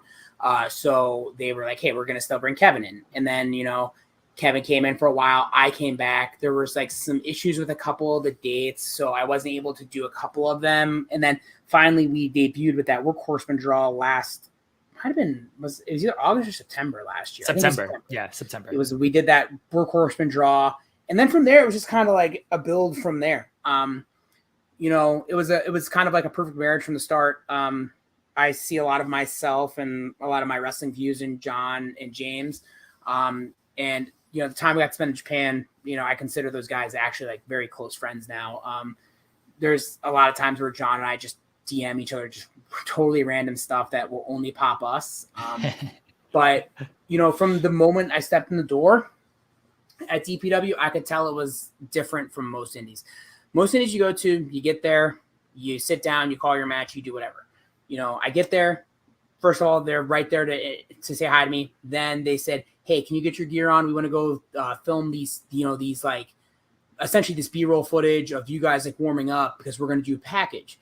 And if you ask me to do that and I know that it's going to go into something, absolutely, I'm all in. And, they had all these ideas, and then, they had a storyline idea right there. Like, there wasn't like, hey, we might bring you guys next show. There was, hey, okay, draw here, this, then, that. And I think that there was probably a longer story to get us to the tag titles, but I think due to some of like scheduling stuff, it was easy. It was just like December was the time. And then, Japan came along, and I mean, can't speak enough good stuff about, the week we got to spend there. Honestly, I wish I would have gotten to spend a little bit more time there, but I took 2.5 weeks off last year to go to Europe, and I almost lost my job because of it. So I was very specific. Hey guys, this is my time schedule. But something else I would have probably changed about the Japan trip is I would have gone out there earlier, but Kevin and I had already had one match as a tag team that we had been wanting. We wanted to wrestle West Coast Wrecking Crew for a long time. So we had that set up. And then the day after, I was wrestling Fred Rosser for AIW in my hometown, or in Akron. So it was like those Akron shows like are like a big thing for me, because it's like the only shows my parents come to. It's like a lot of like my friends come that don't come to other shows. So it was that. So I would have in the future, like if like we do like another DPW like Japan tour and like I have the time, I would try to schedule nothing so I could go out like Thursday. But man, just wrestling in Japan was so fucking cool. It was like a big bucket list thing for me. It was a double bucket list thing for me too, because like that was a place where Biggins always wanted to go. So the chance to go there, wrestle there, do the stuff that I know he would have wanted to do, like go to Totocon and also go to Disney Tokyo, were big things. And just like DPW as a whole is just such a next level indie when you think about it. Just on a number of things. One, they've cultivated a crazy awesome fan base that wants to support them in whatever and everything they do. So look at like that Ridgefield Park show. Have you ever seen that many people at the Mecca? I have not. I've been on many shows at the Mecca where I walk in the door and I want to walk out because I'm like, oh. And they packed it, and the fans were loud and raucous all night. You look at their production. I mean, they spend all this money on lights. They spend the money on the production packages. I mean, they pay a lot of money to have Rich Pacini, who is like the formative voice of NXT for me, and Caprice Coleman, the current announcer for Ring of Honor, as their commentary team. You look at the way they film. Harry Aaron is quite possibly the best guy in wrestling when it comes to in terms of lighting, things like that, for pictures and things like that. You look at Tony D. They pay Tony D to come out and do the highlight videos for all the shows. I mean, they jokingly say it on their podcast, but they're true. No one's doing it like DPW does it in terms of that. And realistically, if they wanted to, and there was interest for a company, in my opinion, like an independent company and end up with a TV show, one of the first companies that I would tell a TV producer to look at would be DPW, just because, like I said, they care so much about all the little details. Like, you come to the show, they have a promo they want you to cut, they have promos they want you to cut after, and they tell you what it is. It's not just like, oh, hey, if we could get a promo, that'd be great. They'd be like, hey, go change your gear, we want this. And everybody that comes knows that. And you don't have any like pushback on it. As someone who has to go wrangle people for promos at AEW now because we've added so much production into AEW on Fight, I can tell you it's not easy. But, you know, when you facilitate a really good environment of people that want to work and get better and do that, it's there. And, you know, when we spent that week in Japan with Tony, James, and Johnny, we were really able to see what their real vision for DPW was, and it made us buy in even more. And, you know, we know what they want. And obviously, you know, we're looking at Beast Coast coming up here in 2 weeks with us versus the Motor City Machine Guns. You're looking at Kevin Knight and Kevin Blackwood versus the Workhorsemen. So 2 phenomenal tag team matches. Shigehiro Irie, Bojack. I forgot who is Jay Malachi in a 3-way. I mean, just the talent they're bringing in for this show. Killer Kelly versus Emi Sakura. Come on. Like, there's not much there. And they're one of the few companies that I think doesn't need a tentpole like Fight TV or IWTV to prop themselves up. They've created such an amazing fan base through the podcast and through goodwill of just having great shows that they are one of the few companies left that can run their own on-demand service and do very well. They remind me a lot of Progress, pre-pandemic Progress, pre-selling out to the WWE Progress, where it was like you were really pumped to see that Progress show after the live crowd talked about it. I think that they've cultivated a base just like that. I don't know if there's something that really is anything that really like affects you directly or not, but as somebody, I'm just kind of curious to know, as somebody who performs so many different places, and not only that, just as a trainer and help, you know, booking and everything that you do, like you mentioned, you know, IWTV, Fight Plus, you know, all these streaming platforms. Have you had any like? Can you speak at all to like, is there any, like as a performer, how you're kind of, it's weird the space we're in right now, because for a while, everything was IWTV, pretty much. Everything was all there. And I know things change, and you see it happen with like with Twitch and YouTube and streaming and all the different apps and everything. But as like a wrestler who's so involved on everything, is there anything you can speak of, like the platforms, like good experience, bad experience, or anything kind of like, you know, along with that? Yeah, I mean, honestly, truthfully, the experience for like IWTV and Fight is very similar. I think that their bases are similar. I think that we're in a weird spot where I think that when we were first in the pandemic and like, let's say like ICW parking lot shows mixed with GCW 100-person shows on Fight, I think, and then IWTV started doing more. I think that your numbers on IWTV were insane at that point. I think their subscriber base was higher. But I think once the world started opening back up, I think that everything started dying down. And like, I think most wrestlers will tell you this. My social media interactions post show were like all-time highs during the pandemic. And now that we're out of that, it's much lower. And I just think that that's just an ebb and flow of just kind of everything. I think in general too, just like a lot of talent has been signed. And I mean, we'll get into the once every 3 month discussion. Are the indies dead? The indies are never going to die in a formal sense, but I mean, there is very little argument to me, especially as someone who helps book a top level indie. It's hard to find a ticket mover that isn't just a pure independent wrestler that's not a legend or a New Japan guy or something along those lines. I don't really think that there's much of that. I think there's great talent. I think you go look at guys like Brian Keith, Alec Price, guys like that, and they might push a little bit.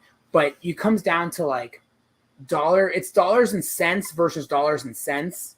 When it comes to it, like, can I book Shawn Mason, who's going to sell his family 25 tickets, and I'm going to make that gate money? Or do I book Brian Keith, who has X amount on his rate, plus a flight from Texas, a hotel for the night, etc.? You know, for most indies, that's where you got to look at the money. And I think that for a long time, indies didn't look at that. I think that they just looked at, hey, streaming. And now I think that people are completely changed on that, at least promoters wise. They're saying, what's the localized talent to this area if I'm running this area, like a GCW? Or, you know, what can I build from within? And I think that, like, while streaming over the last year has gotten better for everyone involved. I think IWTV has gotten better at it. I think Fight Plus has been great for all the companies that went there. I just think that, like, for us as wrestlers, though, we always want to be seen live because your most interactions are going to be off that. We all got into wrestling to be noticed, whether anybody wants to admit it or not. If they tell you that I didn't go into wrestling to get noticed, you're full of shit. So you like that instant gratification of going to your phone after your match, hitting Twitter, and seeing all the notifications. And I'll tell you, like, there are companies I work for that's not always the case. Like, for DPW, usually your gratifications come a week after when they put that show on demand. But I'm fine with that when it comes to DPW because it's getting gift like crazy. People are sharing the gifts and people are interacting with it. C4 is very similar. So C4, it's so hard for them to stream live because of just kind of their locale. So usually that comes like a few days later. But it all just depends.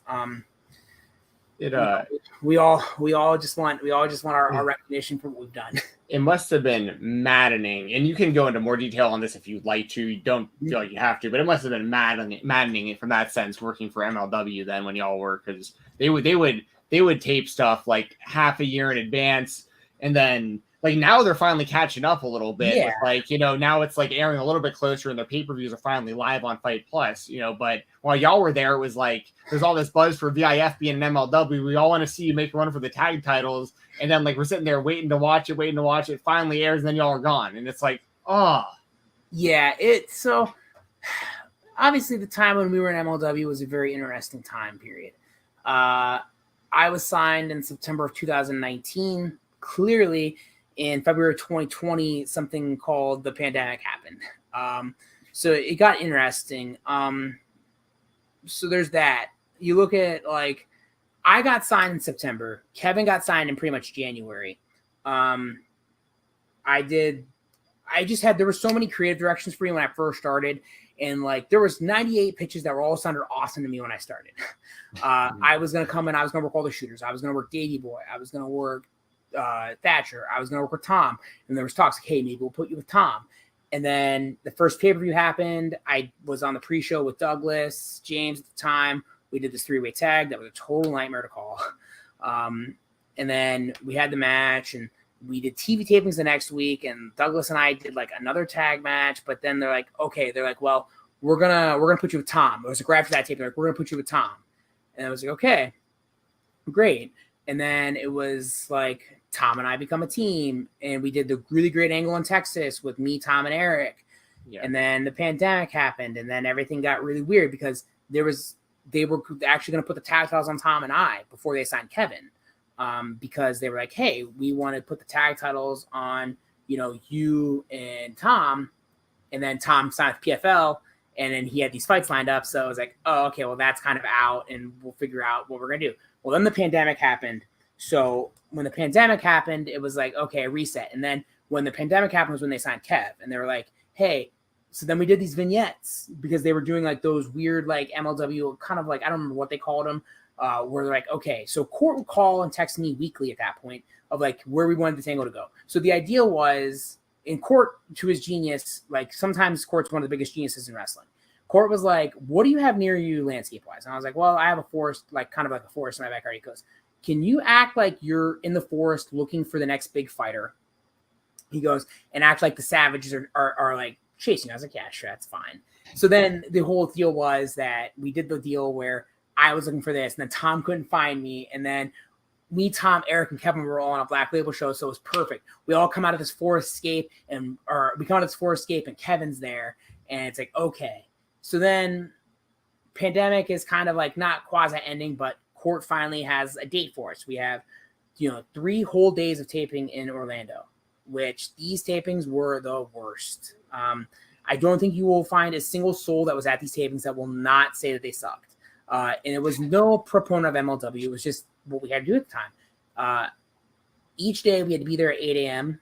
And the first 2 days, Kevin and I were there from 8 a.m. till 10 p.m. It was the first day we were the main event with the Von Erichsen and chain match. The second day we were with Tom, who was in the finals of the Opera Cup with Low-Key as his corner. And then the second day was the day we filmed Filthy Island, which we had to be there early for, an hour earlier. So we were there 7 that day because they were afraid it was going to rain. And it was just like, that was also the week after like what I refer to as the COVID collective, where everybody got COVID. Yep, I remember all that. Absolutely. And it was just like so much. And like we had those long days, and to MLW's credit, they gave us all bonuses for those days. And I remember the last day we had to do a squash match and pre-tapes, and we were out of there by like 1. I think Kevin and I went and ate at Buffalo Wild Wings, and we were asleep by 5. And then we were going to Disney the next day, and that was like the big hook for us. Was like we tried to go to Disney. But then that happened, and then I get hurt, and I got brought in as a producer for the first set of shows I was hurt on. Then I didn't get brought in as a producer the second set, and then I got cleared. And then I messaged Court and I said, hey, I'm cleared. And I know that Kevin and you had talked, and the hope was I'd be cleared. And Court was like, oh, this is awesome. And then, hey, we've got nothing for you. And then, hey, we've got nothing for you. And then Kevin and I had wanted to do some extra work for AEW because in our contracts that we had signed, we were kind of in one of the first sets of contracts where it was like, hey, you can work for AEW if we approve it.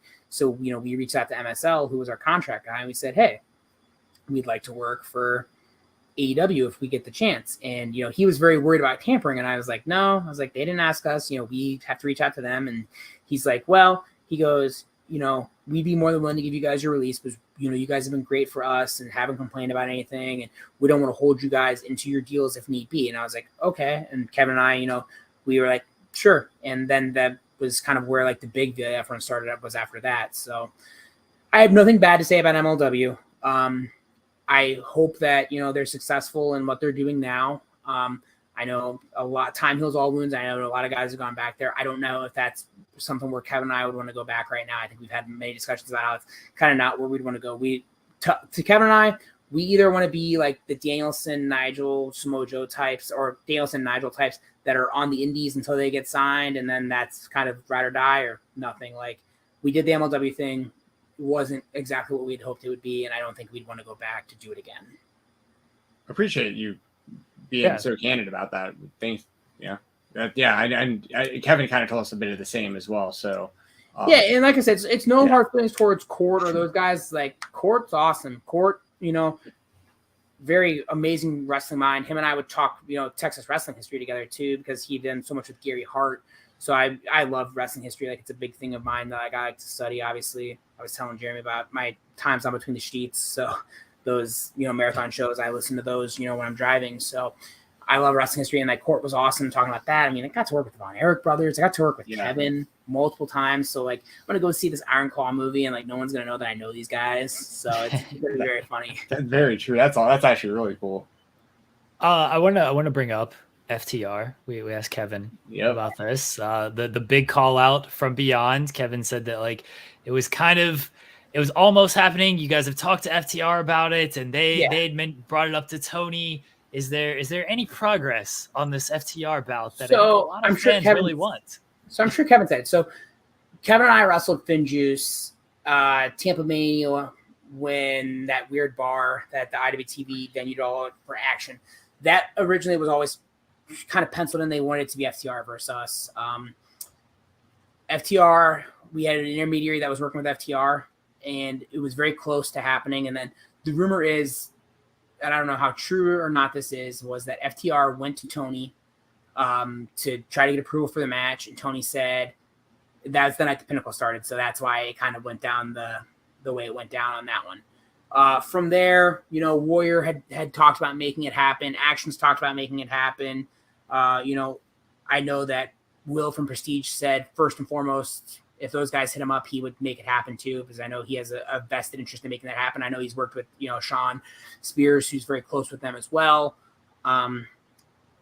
There's not really like too much progress. Those guys are so busy right now with Collision, and obviously that they're a tentpole of Collision. They're going to be a tentpole of Collision.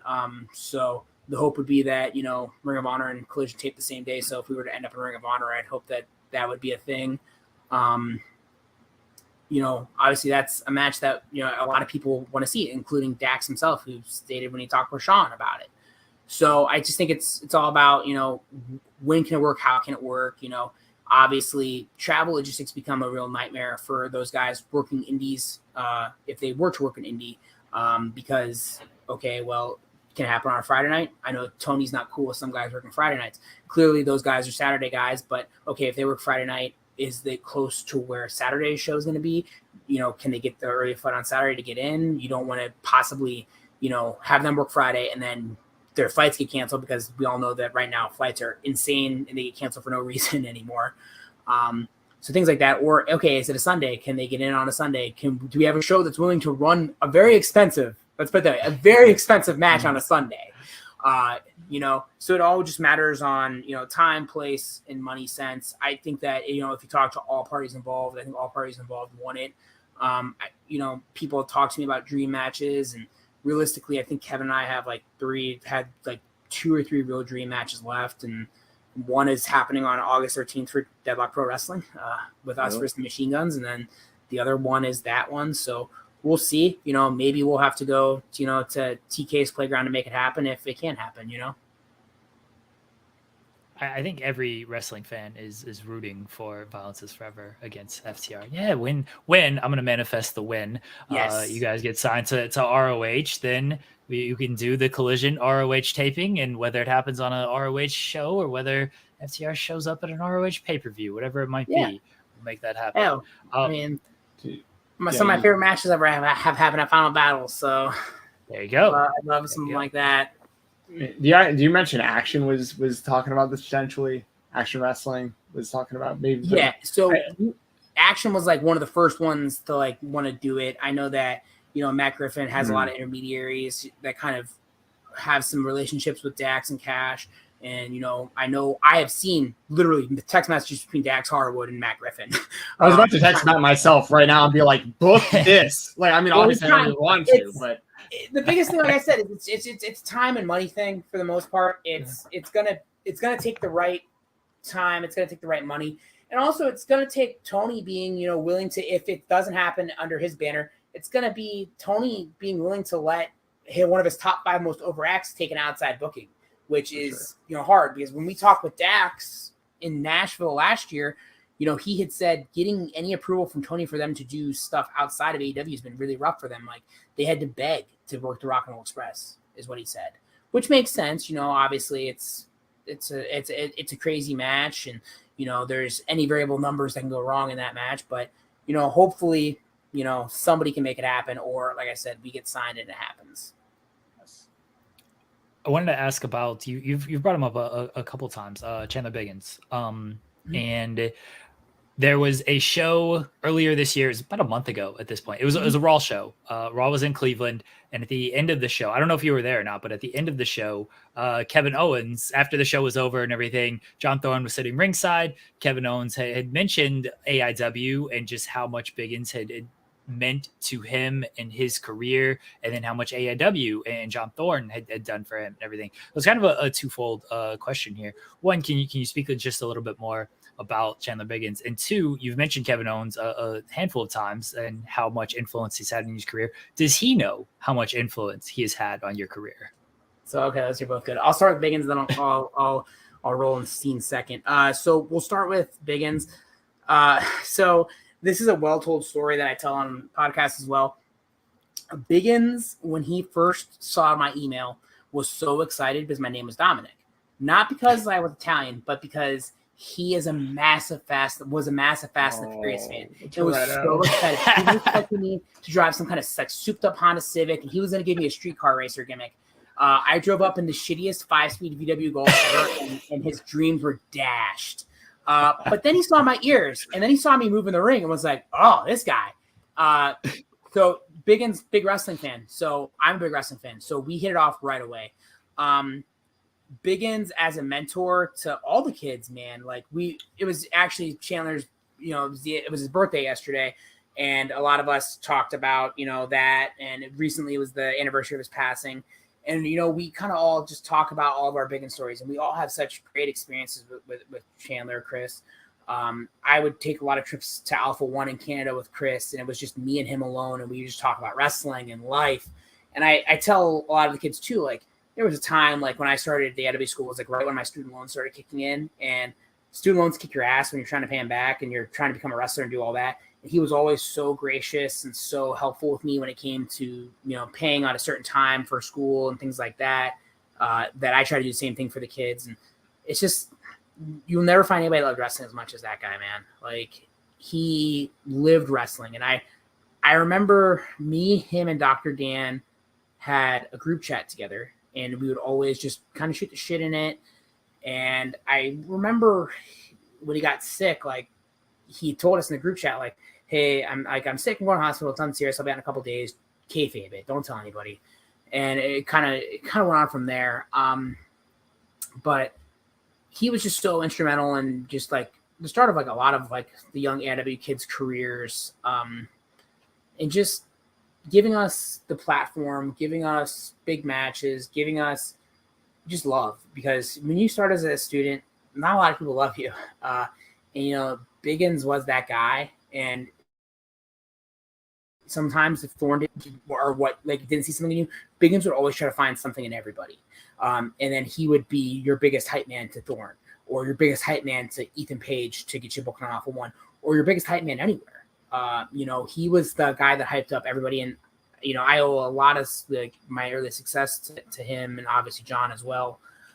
And, losing him when we lost him, it sucked. It sucked really bad. And, I don't tell anybody this, but like it sucked for me because that was the second mentor in my combat sports career that I had lost, because in jiu-jitsu, the gentleman who owned my gym, his name was Steve Heineman, and he was, a big proponent into me with weight loss, competing and everything.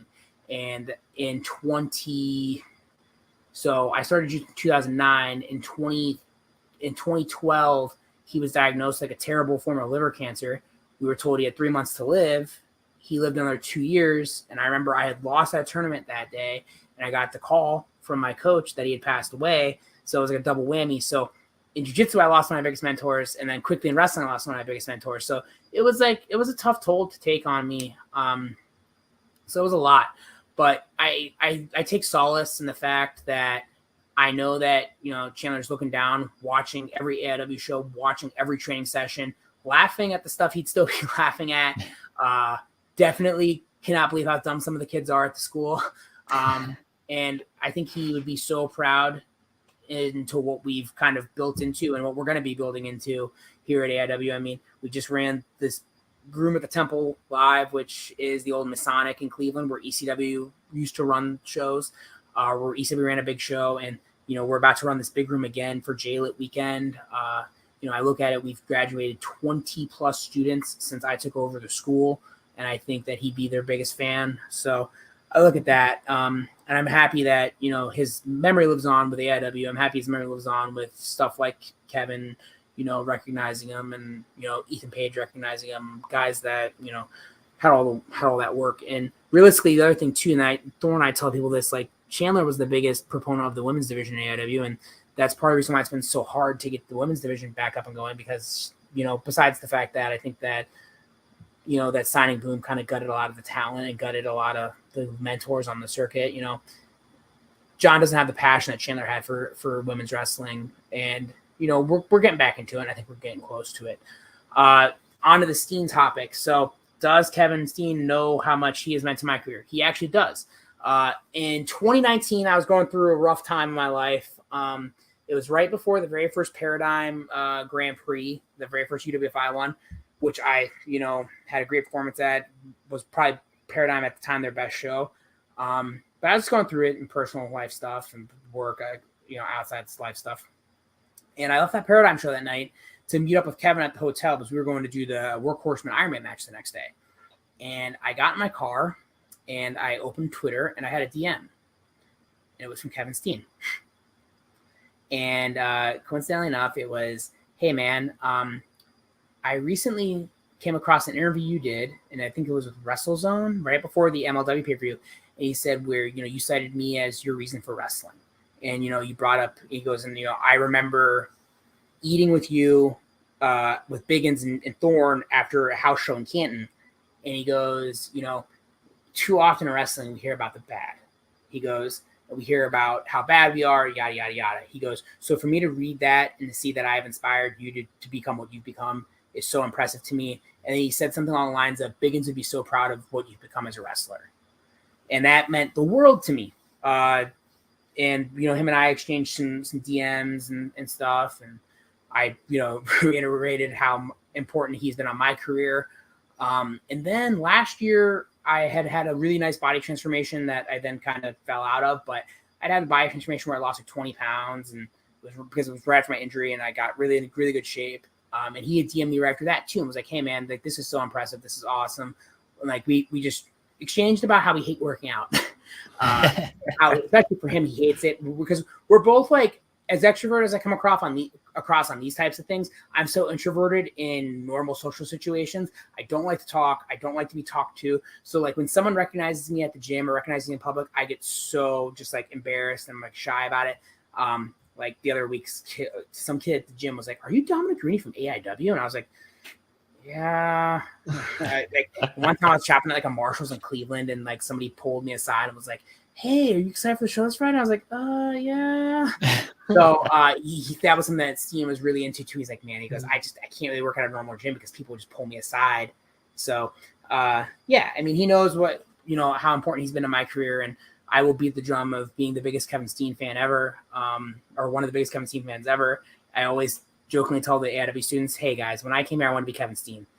Clearly that was not what my trajectory was as a wrestler. So just remember, whatever you want to be, it probably won't be that, but still have your favorites. I can't talk that. That's great. I mean, the only other question I had for you really, I mean, Jeremy, if you have more, feel free. But the only other question I had for you, Dominic, was I know you're a big MMA fan. I just want to know who your favorite UFC fighter currently is. Well, my favorite UFC fighter is retired. I'm a big Robbie Lawler guy. Just retired. So, big Robbie Lawler guy as well. Man, no better way to go out than that in the sunset. True story. I wanted my my entrance music in wrestling to be "Hold On, I'm Coming" because Robbie Lawler used to come out to that. Once again, that was the whole John Thorne Dom battle about how it doesn't fit me as a character. And I said, okay, but I did use it a few times in action just because I could. I really love Charles Oliveira, the way he mixes jiu-jitsu along with striking, and just love him. Big Stipe guy, of course, Cleveland guy, trained with him before, awesome guy. Did he beat John Jones? No. Love Stipe to death, just not a good fight, bad stylistic matchup. Just not a good one. Big Yuri Prokhorov fan. That fight against Glover, I'm excited to see. It looks like he's kind of on the way to come back. Looks like they're going to do him and Pajeda next for the 205 belt. So, and then, also guy just fought this weekend, Justin Gaethje. Can't beat that guy. Just always action fighter. And you got to love that. So, I mean, I pretty much, if I'm off on a weekend and there's a UFC card on, I try to watch it. I try to, enjoy it. So Like I watched the main event or the co-main and the main on Saturday when I got home from the AEW show.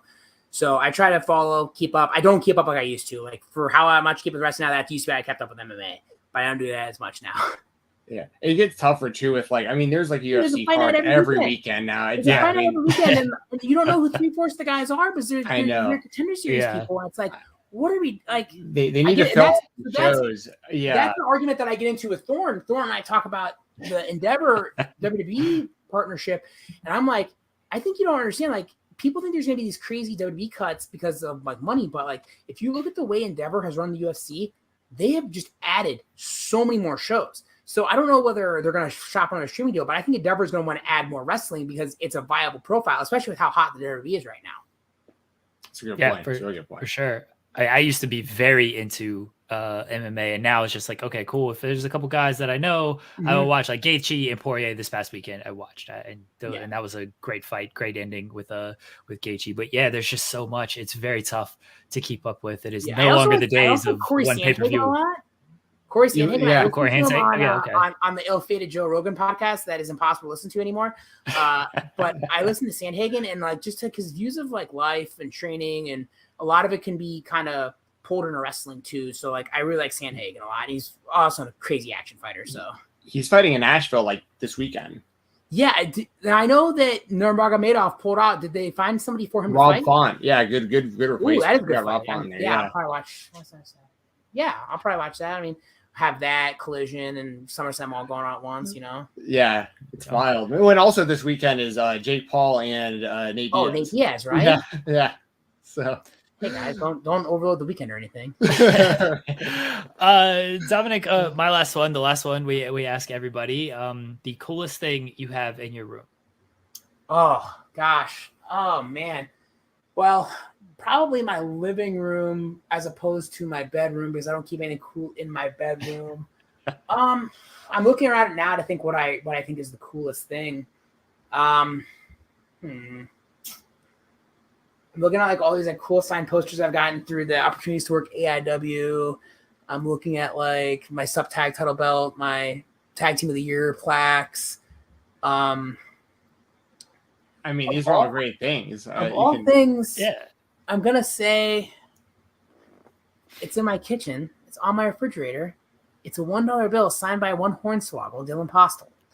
The story is it's a bet. It's a bet that I won. And this was December of 2021's AEW show. I was not on the card. I just had a run in, but I produced the show. I was on the headsets in the back with John, and we had Dylan as one of the competitors, and he looked at the card and said, "Oh my God, it's gonna take forever." I said, "We'll be done in 3 hours." And he said, "No fucking way." And I said, "We'll get it done in 3 hours." I said, looking at the way we have it set up, he goes, "There's a Matt Justice and a Mantor match on this card." No way. And I said, "We'll get it done." And he said, "You want to bet?" And I said, "Yeah." And I was like, "How much you want to bet?" And he goes, $1. He goes, "Because that's all Cena would ever bet." He goes, "Because it's one of those things that if you lose the bet, it's not a big deal." He goes, "But if you win, you have that money. And then if when you win or lose, you sign the dollar bill with the date and what the bet was." So I have that. It hangs on my refrigerator. I love There's that. the famous Cena and CM Punk bet where they bet $1 and it's signed. I don't know the full story behind it. And I think that's so Swoggle took that, and that's how that we rock and roll based on that. I haven't done any more with him since then, but I think we got done like 2:46, and you could not believe we were so precise. And I think I remember being like on the comms and being like, "We got to get back from nurse quick, guys. We got to get back from nurse quick."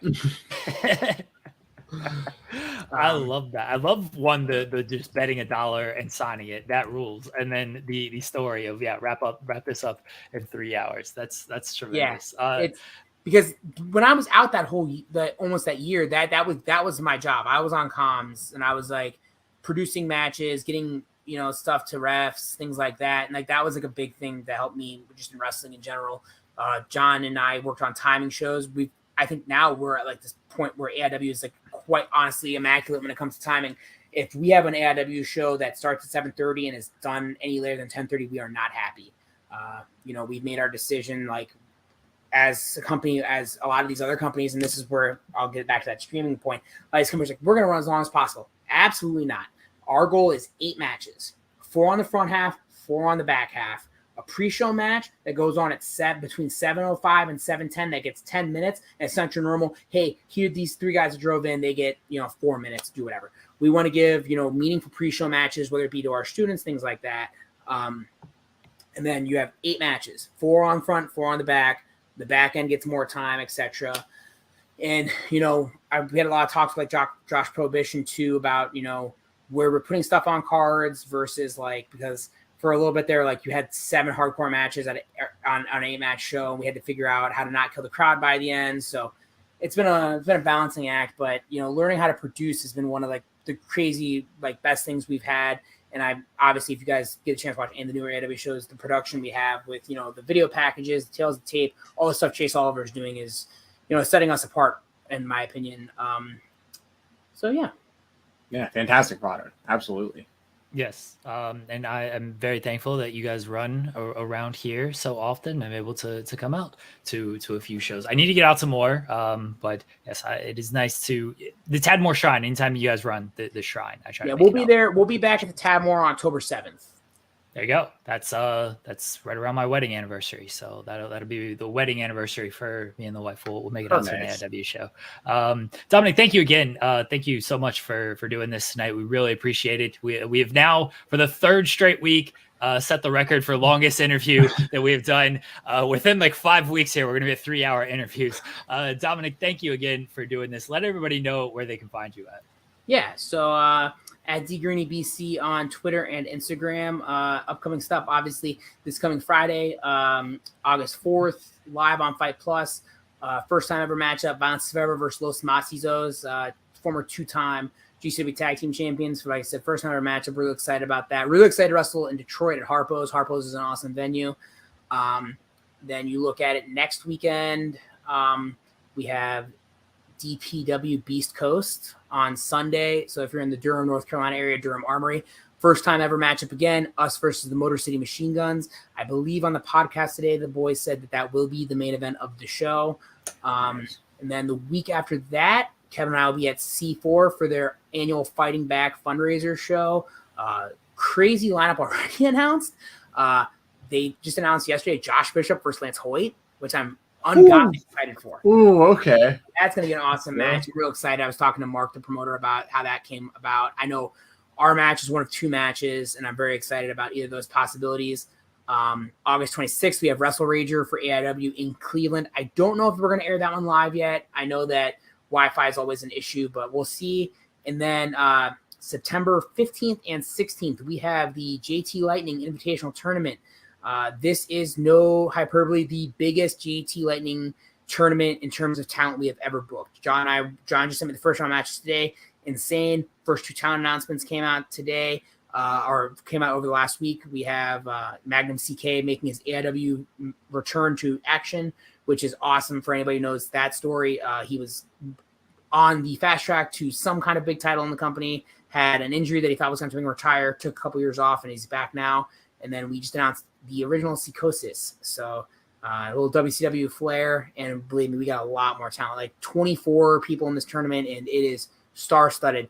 I can tell you if there are 4 must-see matches minimum night one, and that's just off the top of my head. I myself think there's 6 out of the 12 matches are literally cannot miss matches. There you go. Thank you again, Dominic. Good luck this weekend in Detroit. I'd say have fun, but you're going to Detroit, so have as much fun. That's where you hit the old VIF slogan: "Have fun, be sad." Yes, love it. Thank you again for all your time tonight. Very generous. We really appreciate it. Everybody, the links are below. You can follow Dominic. You can support him using the links below in the description. Again, thank you for your time, Dominic. Go follow him. Go check him out. Go support him. Guys, we'll be right back here on the Spotlight. We are back. Big thank you to Dominic Garrini. Very generous with his time. An hour and a half, everybody. An hour and a half. Longer than your favorite wrestling match ever. Unless it was like a 2-hour match up there. I don't want to watch that. Thank you to Dominic Garrini. Thank you to everybody for tuning in today. We really appreciate it. Thank you to Wrestle Rumble for sponsoring this episode. If you did not win your free entry into the Pick'em, go over there and sign up. Go over there and sign up for the Pick'em. Go over there and sign up for the title belt raffle. You got a shot to win $1,000 at the SummerSlam Pick'em, or some mystery prizes. Who knows what the mystery prizes could be? Could be a boat. You never know what's in the mystery prize. It could definitely be a boat. Thank you to Wrestle Rumble for sponsoring this episode. They're always very generous to us on major event weekends. Guys, we'll be back next week. Next week, talking the fallout from SummerSlam. I assume more build to All In. Some happenings in New Japan as the G1 Climax winds down. Some happenings on the independent scene. There's always something going on in the world of the independent professional wrestling. Thank you, as always, to everybody in the chat. Thank you for the super chats. Thank you for the thumbs up, the likes, the subscriptions, all that fun stuff. Don't follow me on Twitter. Follow Stephen Jensen on Twitter at @FightTalk_. Go to FightfulOverbooked.com. Go check out the stuff we're doing over there. Coexisting is live tomorrow at 3 p.m. Eastern with Rob and Maggie. We have a new episode of New Japan Bread Club up. We have media from Heels Season 2 that is up. And what else is going on over there? Indeed is live every Wednesday at 6, doing interviews with professional wrestlers from the independent scene. Go support Reg and Mike and all they're doing over there. And then in the Weeds live Monday, Wednesday, Friday on Fightful Overbooked from 10 a.m. Eastern to noon Eastern. We just interviewed Jordan Oliver, as I mentioned earlier. Jordan Oliver was on the show yesterday. Go check out that interview. Tentatively scheduled to have Jake Christ on the show tomorrow. He's at Pro Wrestling Revolver tonight, wrestling Matt Cardona. Well, that'll be a fun match. That's on Fight Plus. Everyone can check that out on Fight Plus tonight. Pro Wrestling Revolver tentatively scheduled to join us tomorrow. Maybe some people will pop on who are in Detroit. We shall see. Enjoy the wrestling this weekend, everybody. Thank you again for the love, support. We appreciate it all. We'll be back next week. Talk to y'all then, everybody. Goodbye.